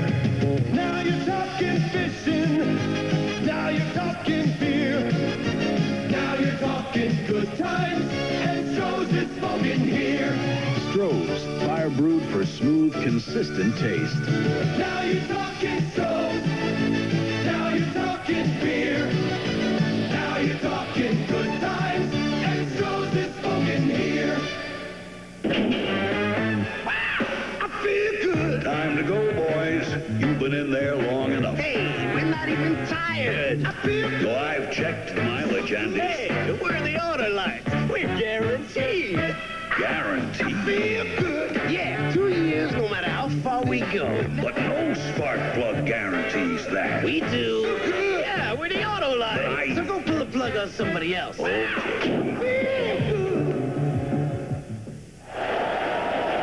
Bob, you can set your finally to watch on this one. Our 10-minute ticker. Raiders leading Denver, a game that featured a touchdown pass caught by John Elway. Dan Marino has thrown 2, but the Dolphins trailing badly. New England over Indianapolis. Kansas City leads Cincinnati, and Seattle in front of Pittsburgh. Buffalo first down at the Jet 47. 4 minutes gone by in this third quarter mix-up on the snap, and Kelly is on it.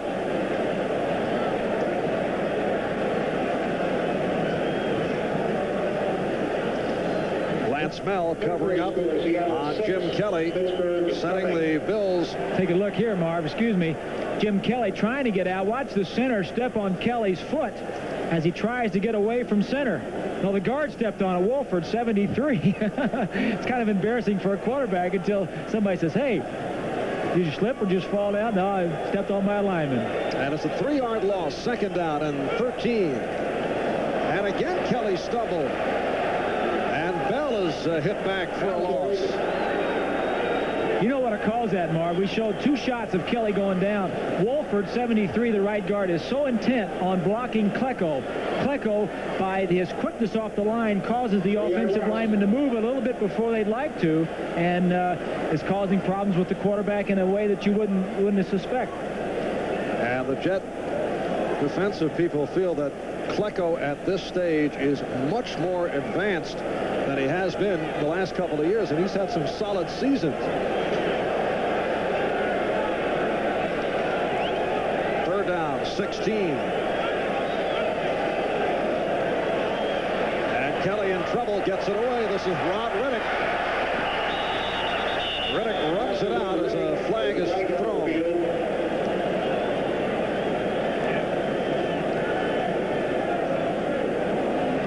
Against Buffalo. Going back to the start of the game, near the start, we said the key for Buffalo, if they had a chance, was their offensive lineman. 73, offense, 3rd down. Wolford, the #1 draft choice out of Vanderbilt, having all kinds of problems. Not only did he hold, but he got beat. And Kelly, again, avoiding the sack, the loss, and just dumping the ball off. But the Jets with good pressure. And this is, you know, the wind is really a factor in this ball game. We've seen the punters have trouble with it. In this quarter, the Bills are going to have the wind at their back. The first series, they didn't do anything. The Jets have dominated this series, and they're moving the Bills backwards. 3rd and 26. This is a tough place to play, even at this time of the year. Very windy, and especially in October, November, when you get the cold and the wind. Kelly going again to Riddick. Nice sideline move, but way short of the 1st down. But the applause for Rod Riddick, the surprise of training camp for the Buffalo Bills. 17-yard pickup on the reception, forced out by Johnny Lynn. Kelly took a good shot from Gastineau coming off the field under some pain, it seems. And the punting unit checks in. 18 yards on the play. Kurt Sohn is back at his 10. John Kidd will kick from his 40.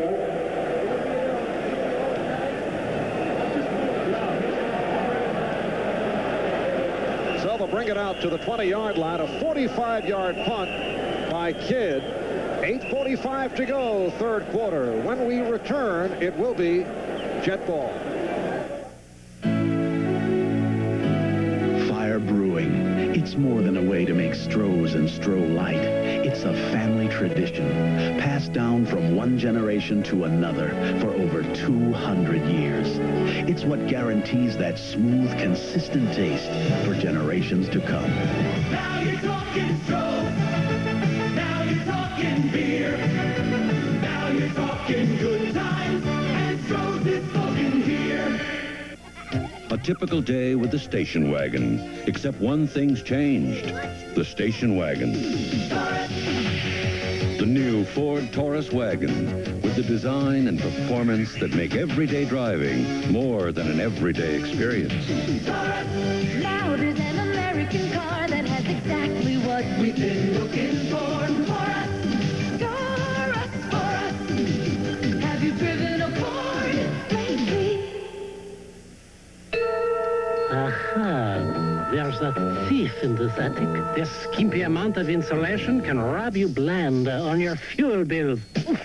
Fight back with the attic blanket from Owens Corning. It's the thickest, most powerful roll of pink insulation you can add. It can help you save money on your fuel bill. It is an open and shut case. Owens Corning. We put your house in the pink. The world's athletes are gathering in Rome. The IAAF Grand Prix final. If it's special, it's on NBC Sports. Look to the left side, you see Gastineau on the rush on Kelly. We saw him coming off the field there that last series. Gastineau gets inside of Jones and hits him just as he throws the football.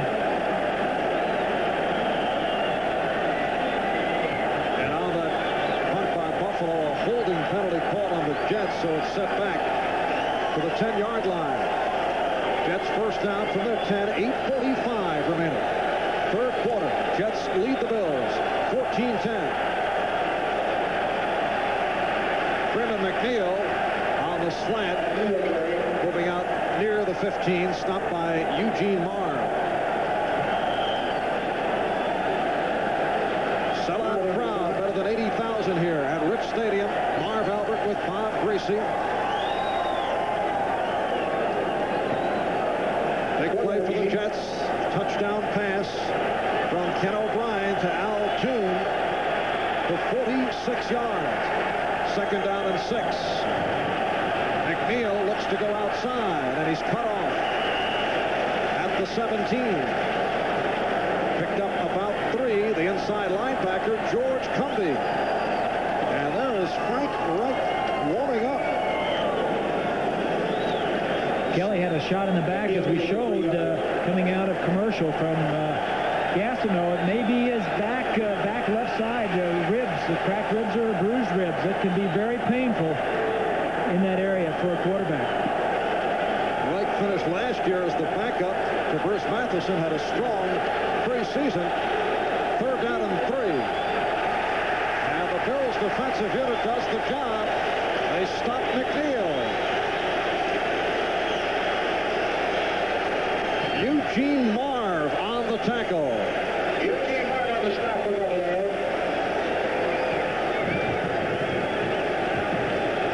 Here's Marv right here, and Bayless, both the safety blitz coming in. Watch Marv as he comes right in here.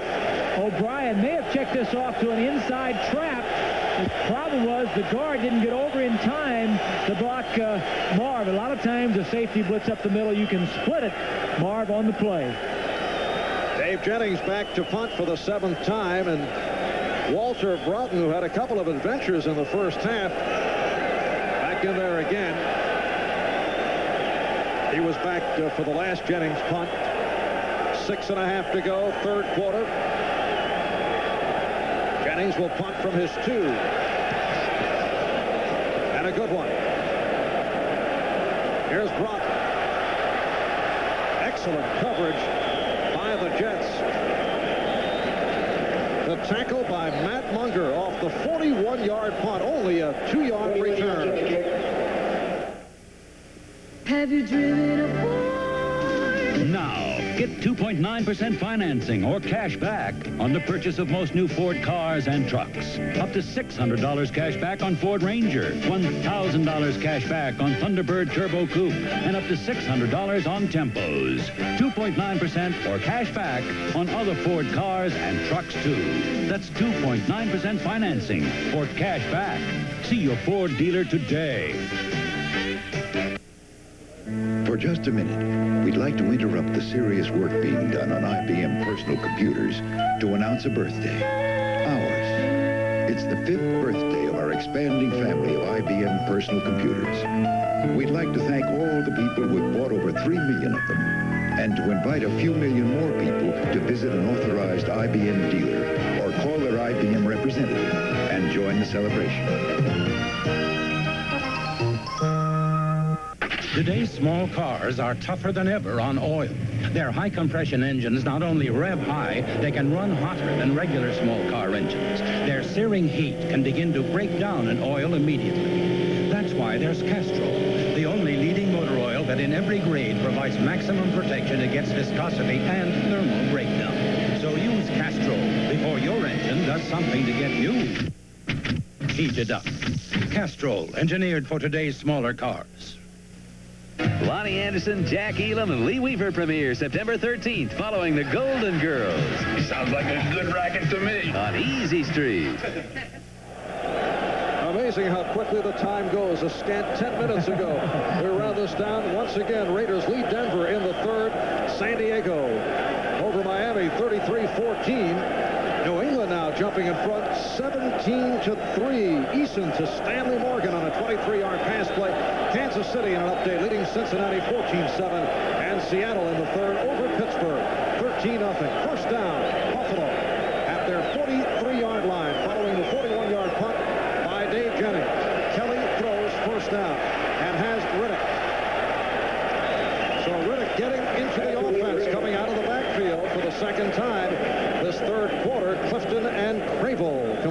the stop. This may be the last series, too, Marv, that the Bills have the wind with them, and I think the Bills are going to try and start throwing on first down when the pressure may not be as hot on Kelly. Certainly on third down, they're getting after him. 7-yard pickup, 2nd down and 3 at midfield. Carl Byram now in at fullback, replacing Ricky Moore, wearing number 35, rookie from Mississippi Valley State. And here's Riddick for the first down. Hank Bullock going with a new backfield. Jackson on the stop of Riddick. It's Riddick and Byram. He went most of the way with Bell and Moore.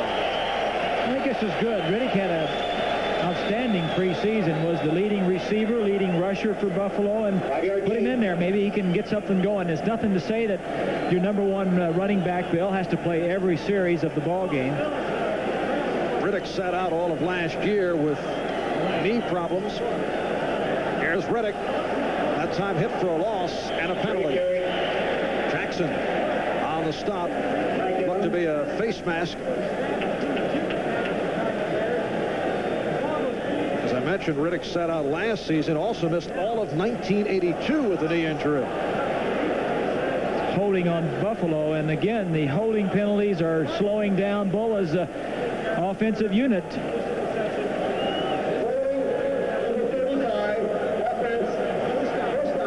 Hank, a tough disciplinarian. One of the things he said coming in, he says, I want to clean up the turnovers. I want to eliminate stopping ourselves. Interceptions, fumbles. And they really have not done that today, Marv. They've had several holding penalties. They've had 2 fumbles that have really hurt them. But have to be pleased that they are obviously in this ball game trailing the heavily favored Jets by the score of 14-10. Kelly throwing it away. Pete Metzelaars in the area. Metzelaars, the surprise receiver earlier in the ball game, and has not looked. Kelly has not looked that way, though, the last couple of quarters. You saw he was having some words, and Kelly went up and Klecko, and I don't know whether they were having some fun or talking seriously, but I'm sure that nothing's funny to Joe out there right now. It's they're only ahead by Buffalo by 4 points in the middle of the third quarter.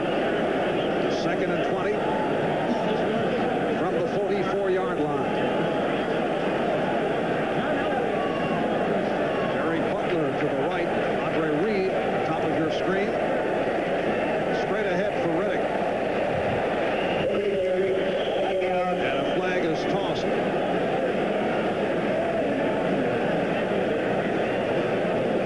And again against the Bills. And you see the reaction of head coach Hank Bullock. Holding, 67, offense, 2nd down. That's the center, Kent Hull, called on the penalty.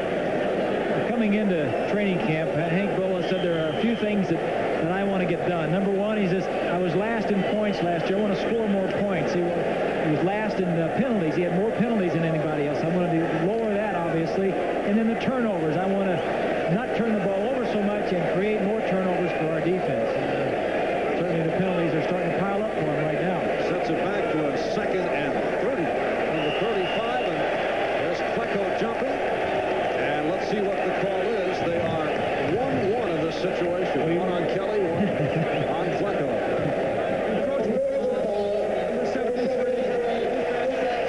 Well, you're seeing both sides of it right here. You're seeing the good news and the bad news. You're seeing why the Bills are having the holding penalties because of the quickness and aggressiveness of Klecko, and then you're also seeing what happens sometimes when Joe gets off the mark too quickly. But the holding penalty is 10 yards, and offsides or encroachment is only 5, so the Jets are winning, I guess, 5 yards each time. That makes sense?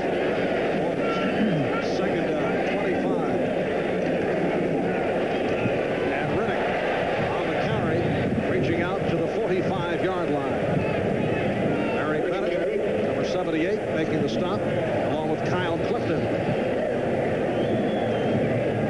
Klecko is 73. You're enjoying this, Bob. It looked like a takedown right there. Richard at 51 and Klecko. Of course, Klecko can hold. Richard can't. 3rd down and 20.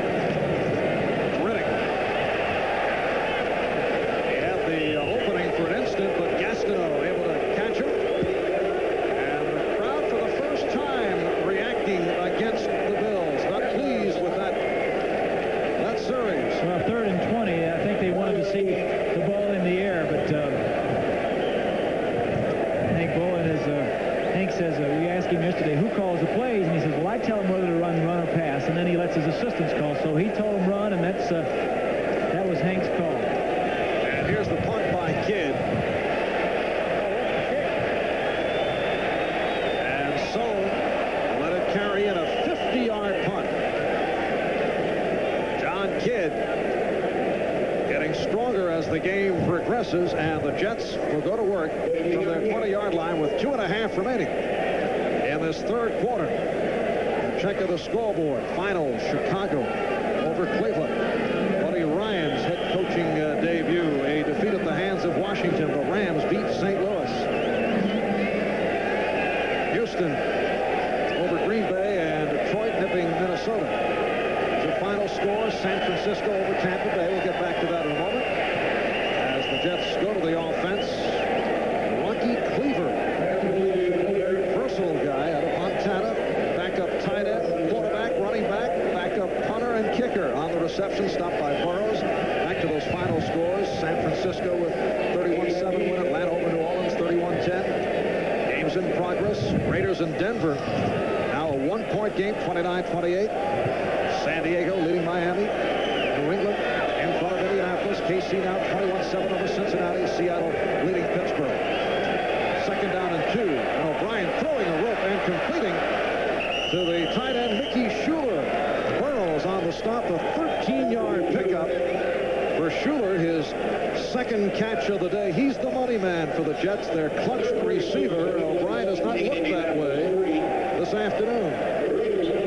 The Jets going with 2 tight ends most of the game. Schuler has said that when he goes down and runs a little curl, O'Brien gets him the ball quicker than anybody he's ever worked with. And that's a credit to O'Brien. And a first down across the 40. McNeil picked up 4 on the play. Set for an update. Let's go to Bob Costas and NFL 86. All right, Marv, in the third quarter at Mile High Stadium, Marcus Allen, who had scored 2 touchdowns, loses the ball. It's picked up by Denver linebacker Ken Woodard. He takes it in from 12 yards out. The Raider lead is trimmed to 1. The difference in the game, a Raiders safety in the first half. Marv. And a bizarre game at Mile High. Elway catching a touchdown pass plus the safety. 45 seconds to go. Third quarter. Second down and 6 for the Jets. Incomplete. Intended for Tuno to put the pop from the right corner. Rollins.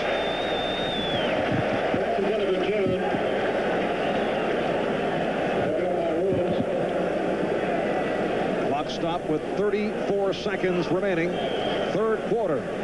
The Jets lead the Bills 14-10. Joe Walton, the second best athlete out of Beaver Falls, Pennsylvania. After 2 years of records of 7-9. Turned it around last season, a record of 11 up, 5 down. Third down and 6.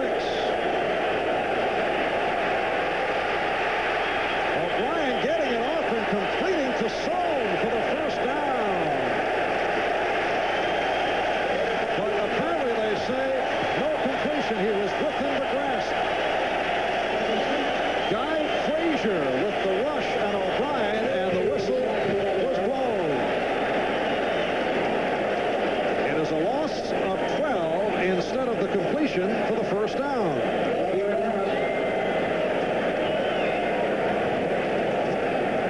Joe Walton can't be pleased with his offense the second half. They've had some opportunities, but that time being ruled in the grasp and control. Not only the grasp, but the defensive man has to have control of the quarterback, and that time Jerry Markwright, the referee, ruling that way. Third sack for the Bills. And here is Jennings. Inside is 20. Time running down. 10 seconds to go. Third quarter.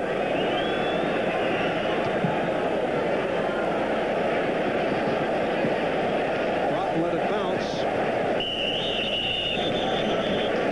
And the ball spotted at about the Buffalo 27. A 40-yard punt for Jennings as this third quarter comes to an end. So at the end of 3, the Jets 14, the Bills 10. We'll be back after these messages from your local station. Back to the offense, and it was a quiet third quarter for Jim Kelly. Kelly came out at the beginning of the game and just looked outstanding, and I think Bud Carson, the coordinator for the Jets, said, let's change up a little bit. We want to go after him a little bit more. The second half, they've been much more aggressive and have not given Kelly the time that he had in the first half. He's getting rid of the football rather than taking the sack, however. They'll start from their 28. Kelly throwing on first down. Completes, and a penalty flag is thrown. Butler on the reception, covered by Humphrey. 18-yard play. Harry Butler has had some splendid days against the Jets, particularly back in '79. 10 catches, 4 touchdowns. Illegal contact foul, number 48, defense, penalty decline, first down. So the penalty against Humphrey declined, and the Bills now first out from their 45-yard line. 18 yards. Rushing yardage not very good for either team, and the passing yardage, it's really been pretty much a defensive game, Marv, as we take a look at it.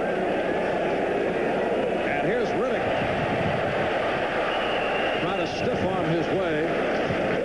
Humphrey running him out of bounds, and we're ready for another update. Let's go to Bob Costas in NFL 86.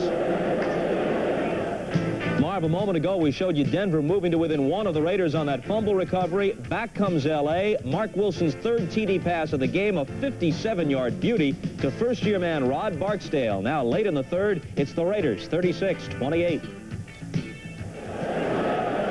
And back in Buffalo, 4-yard run by Riddick, second down and 6 from the 50. Just underway, fourth quarter. Carl Byram, Rob Riddick, the running back. And it's Riddick unleashing. And a penalty marker thrown. Riddick with the first down. Harry Hamilton, the strong safety, up to make the stop. An 8-yard run, but let's see what that flag is about.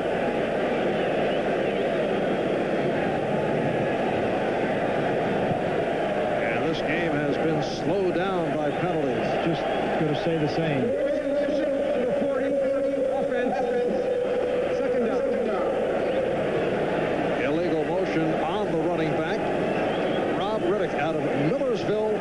Pennsylvania. Well, my favorite town, right? Wait a moment. They may be getting this telecast. Do not drop by Millersville after that sarcasm. That wasn't sarcastic. I'm sure it's a nice little town. Fullback. Second down, 11. Line up out of the eye. Beautiful catch by Andre Reed.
Game is brought to you by Mazda Cars and Trucks. The more you look, the more you like Mazda value. By Federal Express. Why fool around with anyone else? And by Bud Light. Everything else is just a light. Back in Buffalo, Jim Kelly, 15 for 25, 216 yards, 2 touchdowns. A moment ago, he connected with Andre Reed to give the Bills a 17-14 lead. And here is Scott Norwood on the kickoff. The up man, Michael Hopper, across the 20, and this crowd is right back into it. You know, Marv, we mentioned how Bud Carson was being aggressive. These linebackers, all three of them are going to blitz. Here's Reed out here as he cuts across the field. Bobby Humphrey has to cover him all over the field as the linebackers blitz to try and stop Kelly and what he's doing. Humphrey at the top of your screen, releases inside along with Reed. Reed catches the ball as Humphrey comes underneath, and that's a short throw and a long touchdown. Into the wind. When you gamble with your defense trying to attack. Number 34, kicking team, re-kick, 30-yard line. And offside on that kickoff. Offside against the Bills, so they'll do it again. You know, when you blitz, sometimes you win and sometimes you leave your defensive backs out there one-on-one, and that time, as we look at Bud Carson, he'll mix it up on you, but when you live by the blitz, sometimes you die by the blitz. Kelly with a short pass, and Humphrey not being able to stay up with Reed. Actually had pretty good coverage, but the throw was right on the target. Andre Reed with 4 catches today. The attendance announced 79,951. Overall better than 80 here. That is a new record for the Buffalo Bills. Regular season record, and it's just amazing what somebody was saying the other day, that if Jim Kelly brings in, what was it, 15,000 more people per game of what they averaged last year, above what they averaged last year, that'll pay for his salary. And he signed a reported $7.5 million contract over 5 years. Norwood to kick again.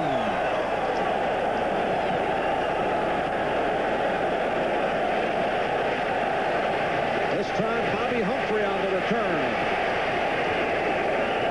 And Humphrey's been held in check. Out to the 35. 21-yard kickoff return. Carl Byram on the stop. We are early 4th quarter. Marv Albert, Bob Greasy from Richard Stadium in Buffalo. The Bills lead the Jets by the score of 17-14. The Bills have won only 4 games the past 2 seasons. And they have lost the last 4 to the New York Jets. O'Brien getting out of trouble. This is Tony Page. Martin Bayless, the strong safety, up to make the tackle. A 7-yard pass play. I think everybody knows as we take a look at Smith, 78 with the pressure on O'Brien. We know how many sacks O'Brien took last year, 62. Maybe this is a little bit of his movement in the offseason. Moves it around a little bit, moves in the pocket, gets rid of the football, turns a busted play into a positive play. 2nd down and 3. McNeil. Guy Frazier on the stop as McNeil picks up the 1st down. The last time the Buffalo Bills defeated the New York Jets was back in November 1983 at Shea Stadium, and the quarterbacks were Joe Ferguson for Buffalo and Richard Todd for the Jets. Been a few quarterbacks in Buffalo since Joe Ferguson has left. Rocky Cleaver going wide left side. 1st down at the 47. Cleaver in motion. Play action. Page on the reception. Made the turn, surprised to get away, and has the 1st down. Beautiful move by Tony Page. 18-yard pickup. Here's Page right here. He'll slip out in the flat as O'Brien will reverse pivot, fake to the halfback, and the lineman pull from left to right. It's a confusing play, but one that is very successful, as you see Marv getting out there a little bit too late to make the play. Good move by Page. Finally, the defensive end, McNanny, made the stop. 1st down at the Buffalo 35. Walker in motion. McNeil finding a hole.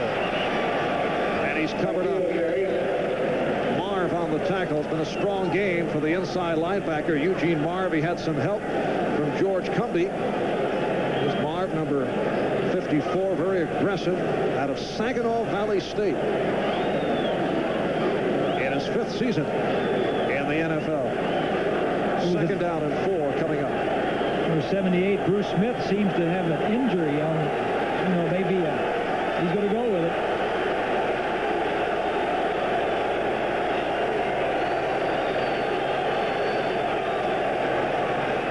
McNeil in trouble, nowhere to go. And it was Bruce Smith who hung in, able to make the stop for a loss on the play. McNeil lost 7. Well, you saw him just before that last snap. He was hurting, but a play like this, you'll forget about that injury very quickly as he gets inside of Sweeney and now just runs down the play as the Buffalo defense, the left side, had turned McNeil back in the pursuit, and Smith caught up. Bruce Smith, a college roommate of running back Tony Page of the Jets. They were together at Virginia Tech. 3rd down, 11. O'Brien over the middle. Al Toon again able to bust one for a 1st and goal inside the 10. Charles Rome ran about a 28-yard pass play. Toon, with great speed, is just going to run a curl. As you see him at the top of your screen, inside of 58 Cumby. Cumby says, whoa, wait a minute, I was supposed to cover him. And now Toon, with the good speed, gets down inside the 10-yard line. 4th catch on the day, 95 yards in all for Toon, who caught a touchdown pass earlier. 1st and goal from the 8. That's Sohn, 87, in motion. And penalty markers down. Bills pointing at the Jets, Jets pointing at the Bills. And we'll get the official call from the referee, Jerry Markwright. Coach Hank Bullock. Ball starts, 56. Ball start on the Jets.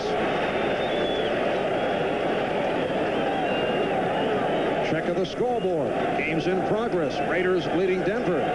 San Diego pulling away from Miami now 47-21. New England putting some more points on the board. Kansas City 21-7 over Cincinnati. And Seattle in front by the score of 23-0. Dave Craig throwing his 2nd touchdown pass of the day, connecting with Steve Largent. O'Brien is 13 for 20, 188 yards. 1st down and 13, 1st and goal. And he has Toon able to cut back and work his way close to the goal line. What a beautiful move by Al Toon.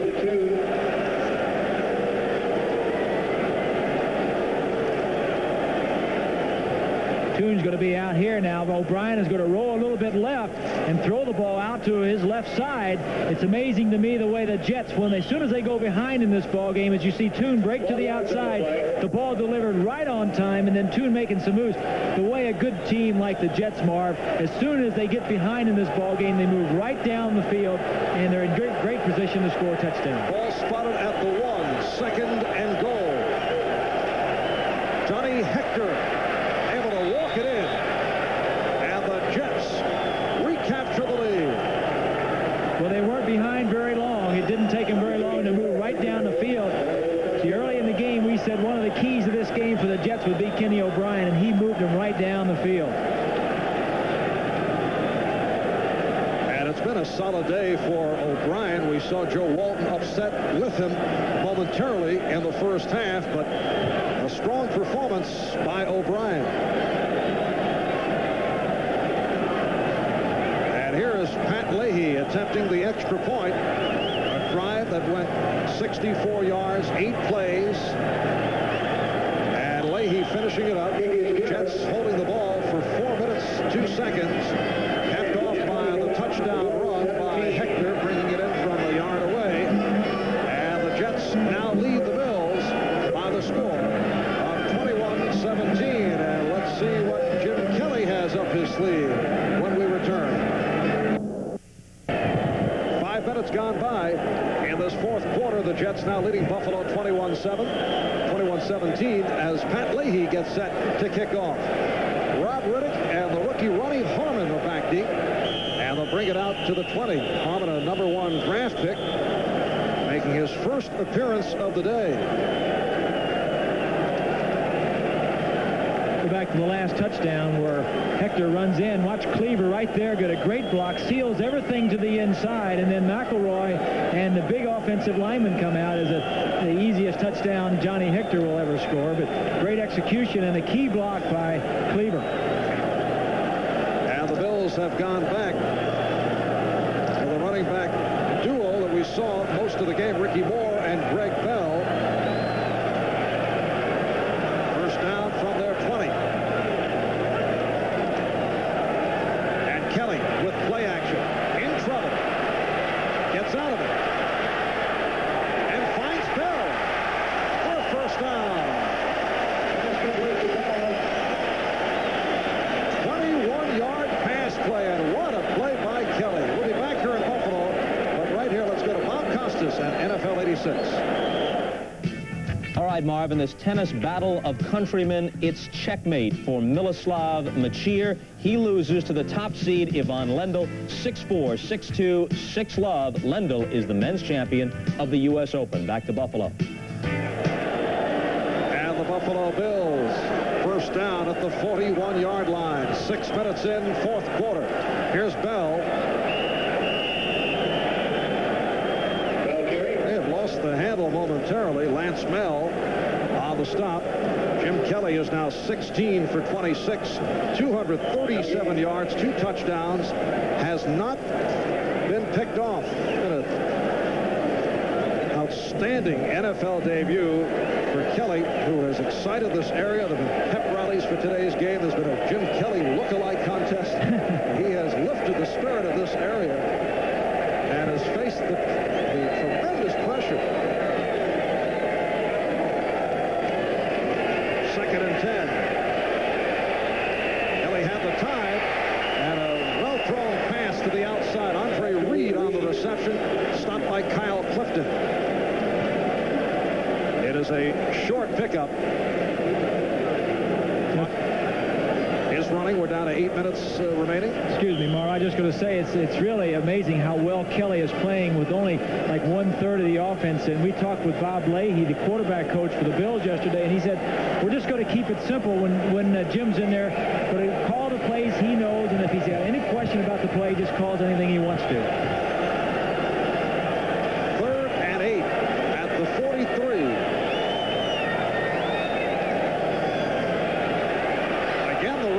Quick release, and that was intended for Reed.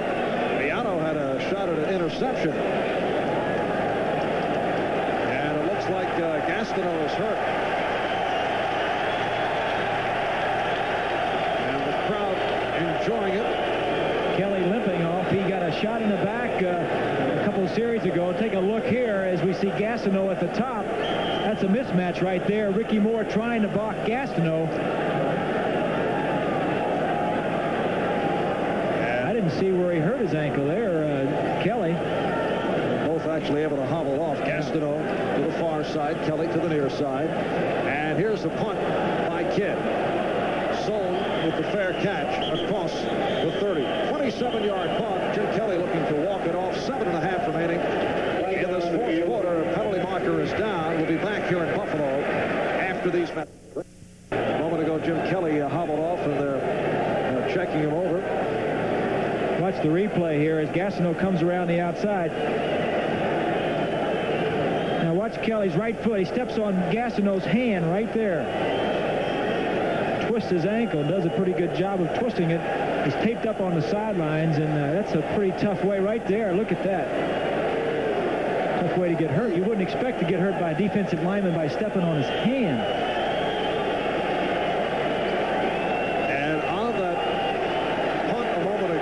Personal foul called against the Jets' Dennis Blygen. So the Jets start out first down back at their 15. Page on the reception, just short on the first down. Martin Bellis, a strong safety on the stop. Raiders now leading Denver 36-31 in a wild one at Mile High. San Diego pouring it on Miami in the fourth quarter. New England pulling away a field goal festival for Tony Franklin, who was connected 4 times. Kansas City over Cincinnati. And David Craig touchdown to Steve Lodgen opened up that Seattle lead. Freeman McNeil. The first down. Romes on the stop. 6 minutes and 40 seconds remaining in this fourth quarter. Excuse me, Marv. This McNeil with 55 yards and 17 carries, and the Bills, who really finished 26th in the league last year at run defense, are doing a pretty good job of shutting down that rushing game and forcing O'Brien to do it through the air. First down from the 26. Now Tunis to the right. And it's McNeil. McNeil to the 29. Tony Furjanic, rookie out of Notre Dame. Freeman thinking that Furjanic was going a little bit extra there after the play was over with, and kind of following through on his when he got up. Of course, UCLA and Notre Dame never got along anyway. 53 is Furjanic, the Notre Dame rookie, as he tries to bend McNeil, the UCLA grad. Freeman had some cause to be upset. 2nd and 7. Wesley Walker beating Burroughs on the gamble. And Wesley turning it on for the touchdown. Derek Burroughs went for the interception and was beaten. A 71-yard pass play.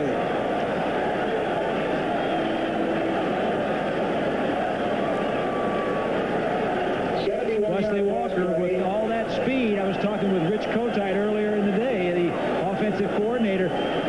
Right out here, he's just going to run a little curl, and the ball is going to get out there. As you said, Marv, Burrow is going to try and pick the ball off, make the play inside. And you can't do that with a speed like that.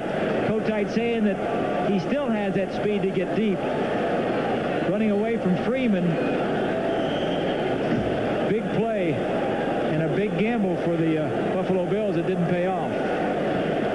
So here is Pat Leahy putting the extra point right through, and with 5:24 remaining in this fourth quarter, the Jets have extended their lead to 28-17. 4 plays, 85 yards within 2 minutes and 4 seconds. And Derek Burroughs not feeling too good about that last play. A second-year man from Memphis State, first quarterback taken in the draft last year. He's been bothered by a shoulder and ankle injury during the course of preseason. Took a shot, and it did not pay. I think it just shows the balance of the Jets, too. Their rushing game not really clicking. Go to their passing game. Toombs caught some big passes, short passes, but ran on with them. And now Wesley Walker catching a little hook, a little stop pattern, maybe 7-8 yards, and breaking it for a touchdown. And the Bills with Rob Riddick and Ronnie Harmon back deep once again.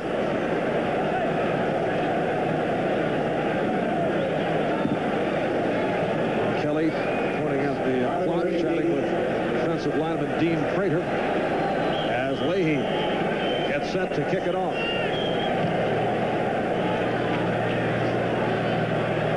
Riddick on the return to the 15. Putting the speed on. Gorgeous return by Rob Riddick. Buffalo's #1 draft choice was Harmon, a running back out of the University of Iowa. They're in great shape as far as running backs with Bell, and now Riddick healthy again this year, doing a great job of setting it up to the inside and breaking to the outside. He almost, if he could keep his balance, Leahy would have been the only man left between he and the goal line. Kurt Sohn on the tackle, a 45-yard kickoff return. First down from their 47. And let's see what Kelly can do as we approach 5 minutes left, fourth quarter. Kelly in trouble.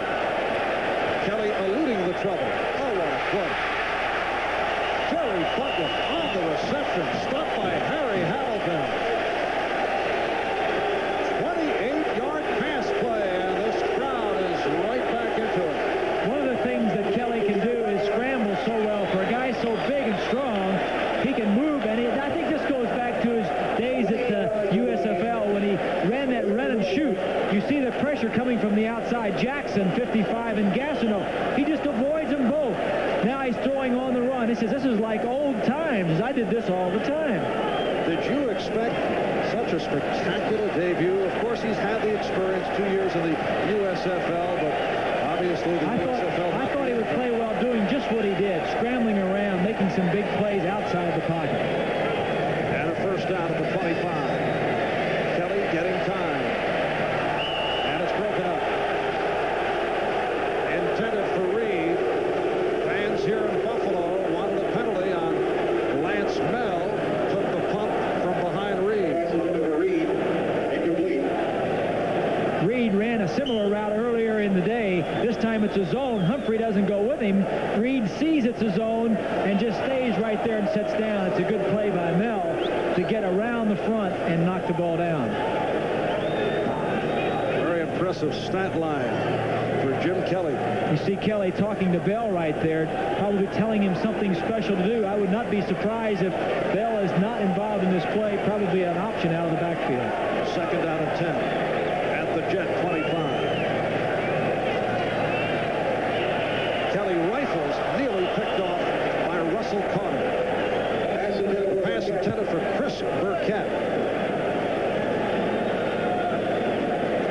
Right here, we pause briefly for station identification. This is WGRZ TV2 Buffalo.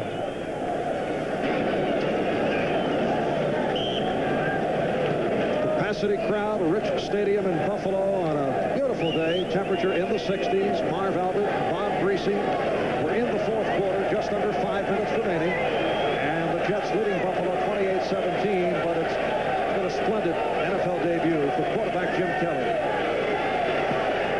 Kelly going short. The tight end Metzelon. Setting up a first and goal off the 20-yard pass play.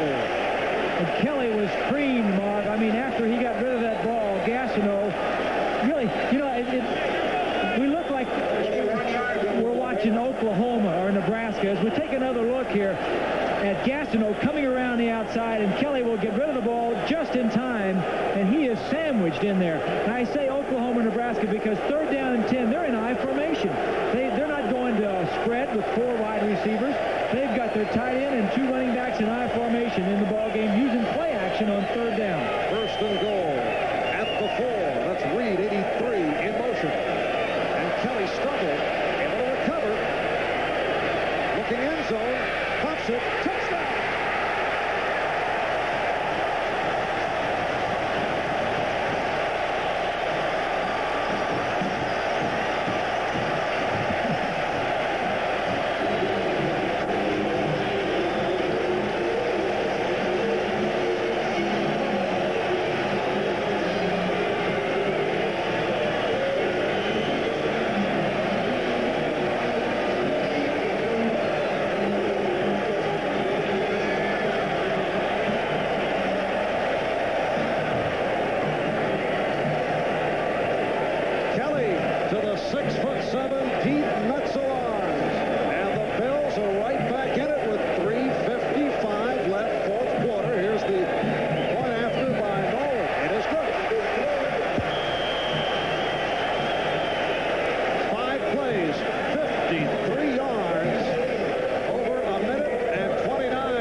technical problems.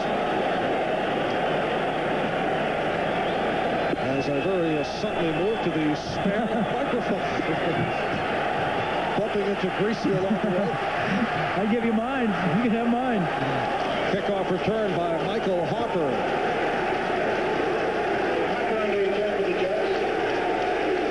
Tonight, following Silver Spoons and Punky Brewster, it's Disney's DTV romancing classic Disney animation combined with contemporary music from some of your favorite stars like Madonna, Stevie Wonder, Lionel Richie, Huey Lewis, and much more. Then first, there was the French Connection. Now the cop that cracked it wide open is back in the world premiere movie, Popeye Doyle. That's tonight. And there is excitement here with 3:46 remaining fourth quarter. Freeman McNeil ripping across the 35-yard line.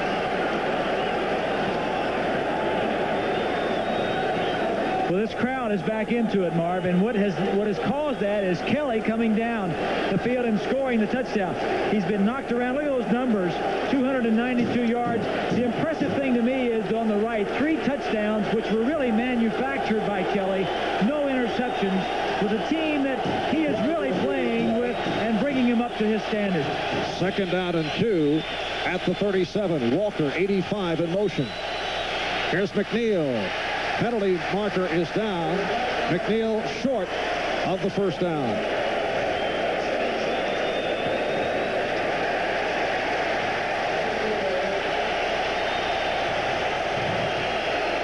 Against the Jets.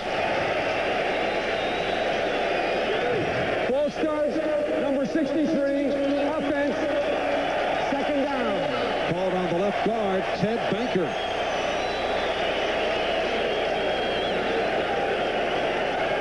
Joe Walton knew he was coming into something up here. 80,000, Jim Kelly.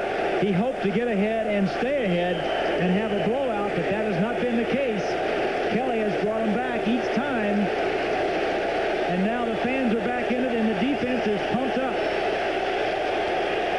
Off that penalty, 2nd and 7, back at the 32-yard line. And O'Brien completes. McNeil with some nice moves. And McNeil gets inside the 45. The free safety, Steve Freeman, on the stop. It's a 28-yard advance. Set for another update. Let's go to Bob Costas and NFL 86. Marv, that incredible battle continues at Mile High Stadium. The Broncos have come back. First a 51-yard Rich Carlos field goal, then the 7-yarder from John Elway to Gene Lang. They take the lead with about 8 minutes to play, 38-36. Offside penalty called on defensive end Bruce Smith of the Bills. So the Jets now have a first down at the Buffalo 42. The clock is running, as you can see. 2 minutes and 20 seconds to go, fourth quarter.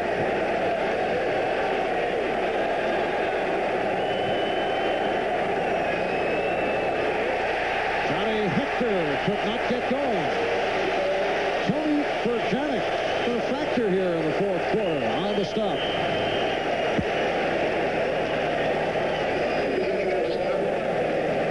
Furjanic coming right up the gut there on the left side, plays off the block.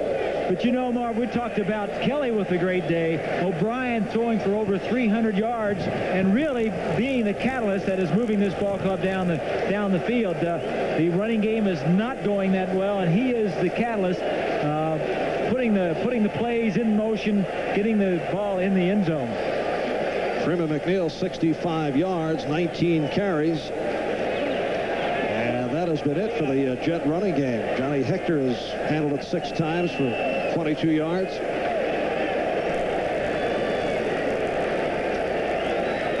Jim Kelly pointing out the timeout situation. He's a fighter. He just gets down with them and says, listen, this is what we got to do. He's been hurt twice in the game. He's got some bruised ribs at least. He also had an ankle. He goes by his center. Ken Hull says, here, you can use my towel if you want to. I need you. What an exhibition he's put on for his first day in the National Football League. And that man right there, I can't say enough about him either. Coming off the great year he had last year, throwing for over 300 yards yards here today and just doing an outstanding job. O'Brien emerging as a force, making it to the Pro Bowl last season, completing 61% of his passes, intercepted only 8 times, finished as the leading passer in the National Football League. Second down, 13 at the 45.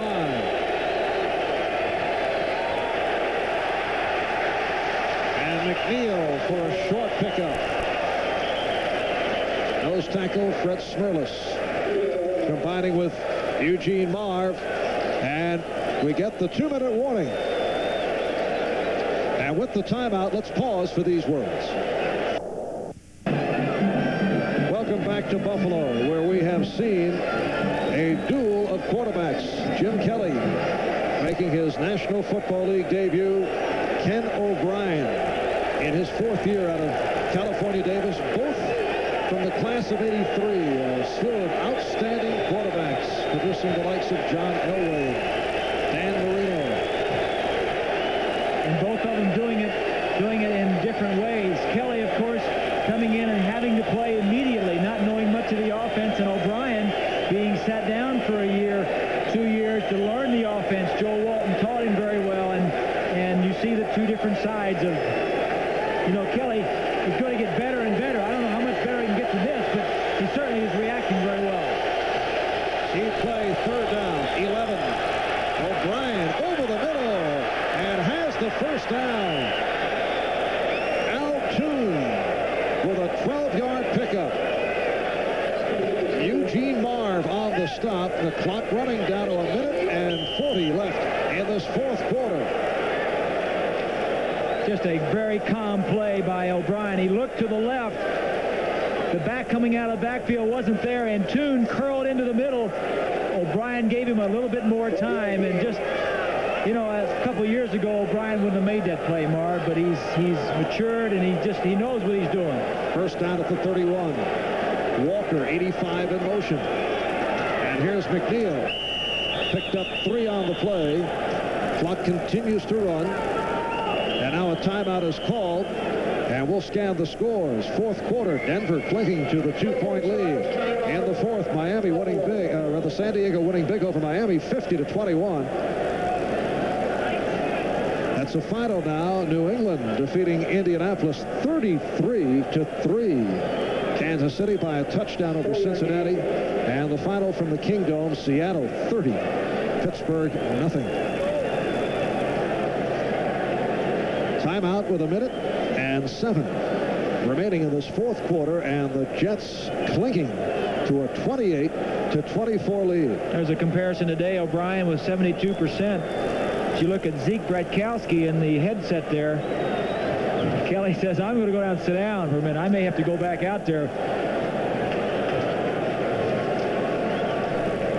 Joe Walton calls most all of the plays for O'Brien, and certainly has done a very good job. Walton was a very smart player when he played as a tight end. It's amazing to me that he played tight end. The guy's not very big. He's about as big as you are, Mark. Oh, what a setup. No, I can't say that about Joe. He's much better looking than you. And he's a much better football player. But like Joe, the quickness is there. Second down and 6. Tony Page to the 25-yard line. You prepare that over the summer.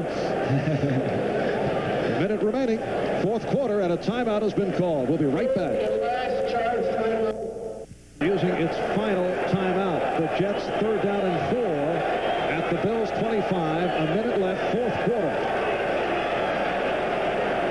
And Johnny Hector on the carry, stopped by Tony Furjanic. And Hector picks up the first down. And right here, it's time for the Most Valuable Player Award, sponsored by Budweiser. And today, co-MVP honors. We split it between Ken O'Brien of the Jets and Jim Kelly of the Bills. And Budweiser will donate $1,000 to the United Way on behalf of both Ken and Jim. I mean, how can you not pick them both? I mean, you can't pick Kelly over O'Brien. He's done a great job, and Kelly's had a great day. It's just congratulations to both of them. Apparently they were short by inches, so it's a 4th down play, and Tony Page looks to slash through. Page, Gary. He ran over for Janik. That's a big first down. Big first down. 15 seconds remaining. And finally, this crowd beginning to file out. Disappointed about the fact that the Bills didn't win because of the big buildup, but looking at it realistically, a sensational debut for Jim Kelly and his Buffalo Bills. As time is run down, the Bills will play at Cincinnati next Sunday. The Jets have a short week. Thursday night game against the New England Patriots. And the Jets have defeated the Bills by the score 28-24, despite the heroics of Jim Kelly. Marv Albert, along with Bob Greasy from Rich Stadium in Buffalo. Again, the final, the Jets 28, the Bills 24 on opening day 1986.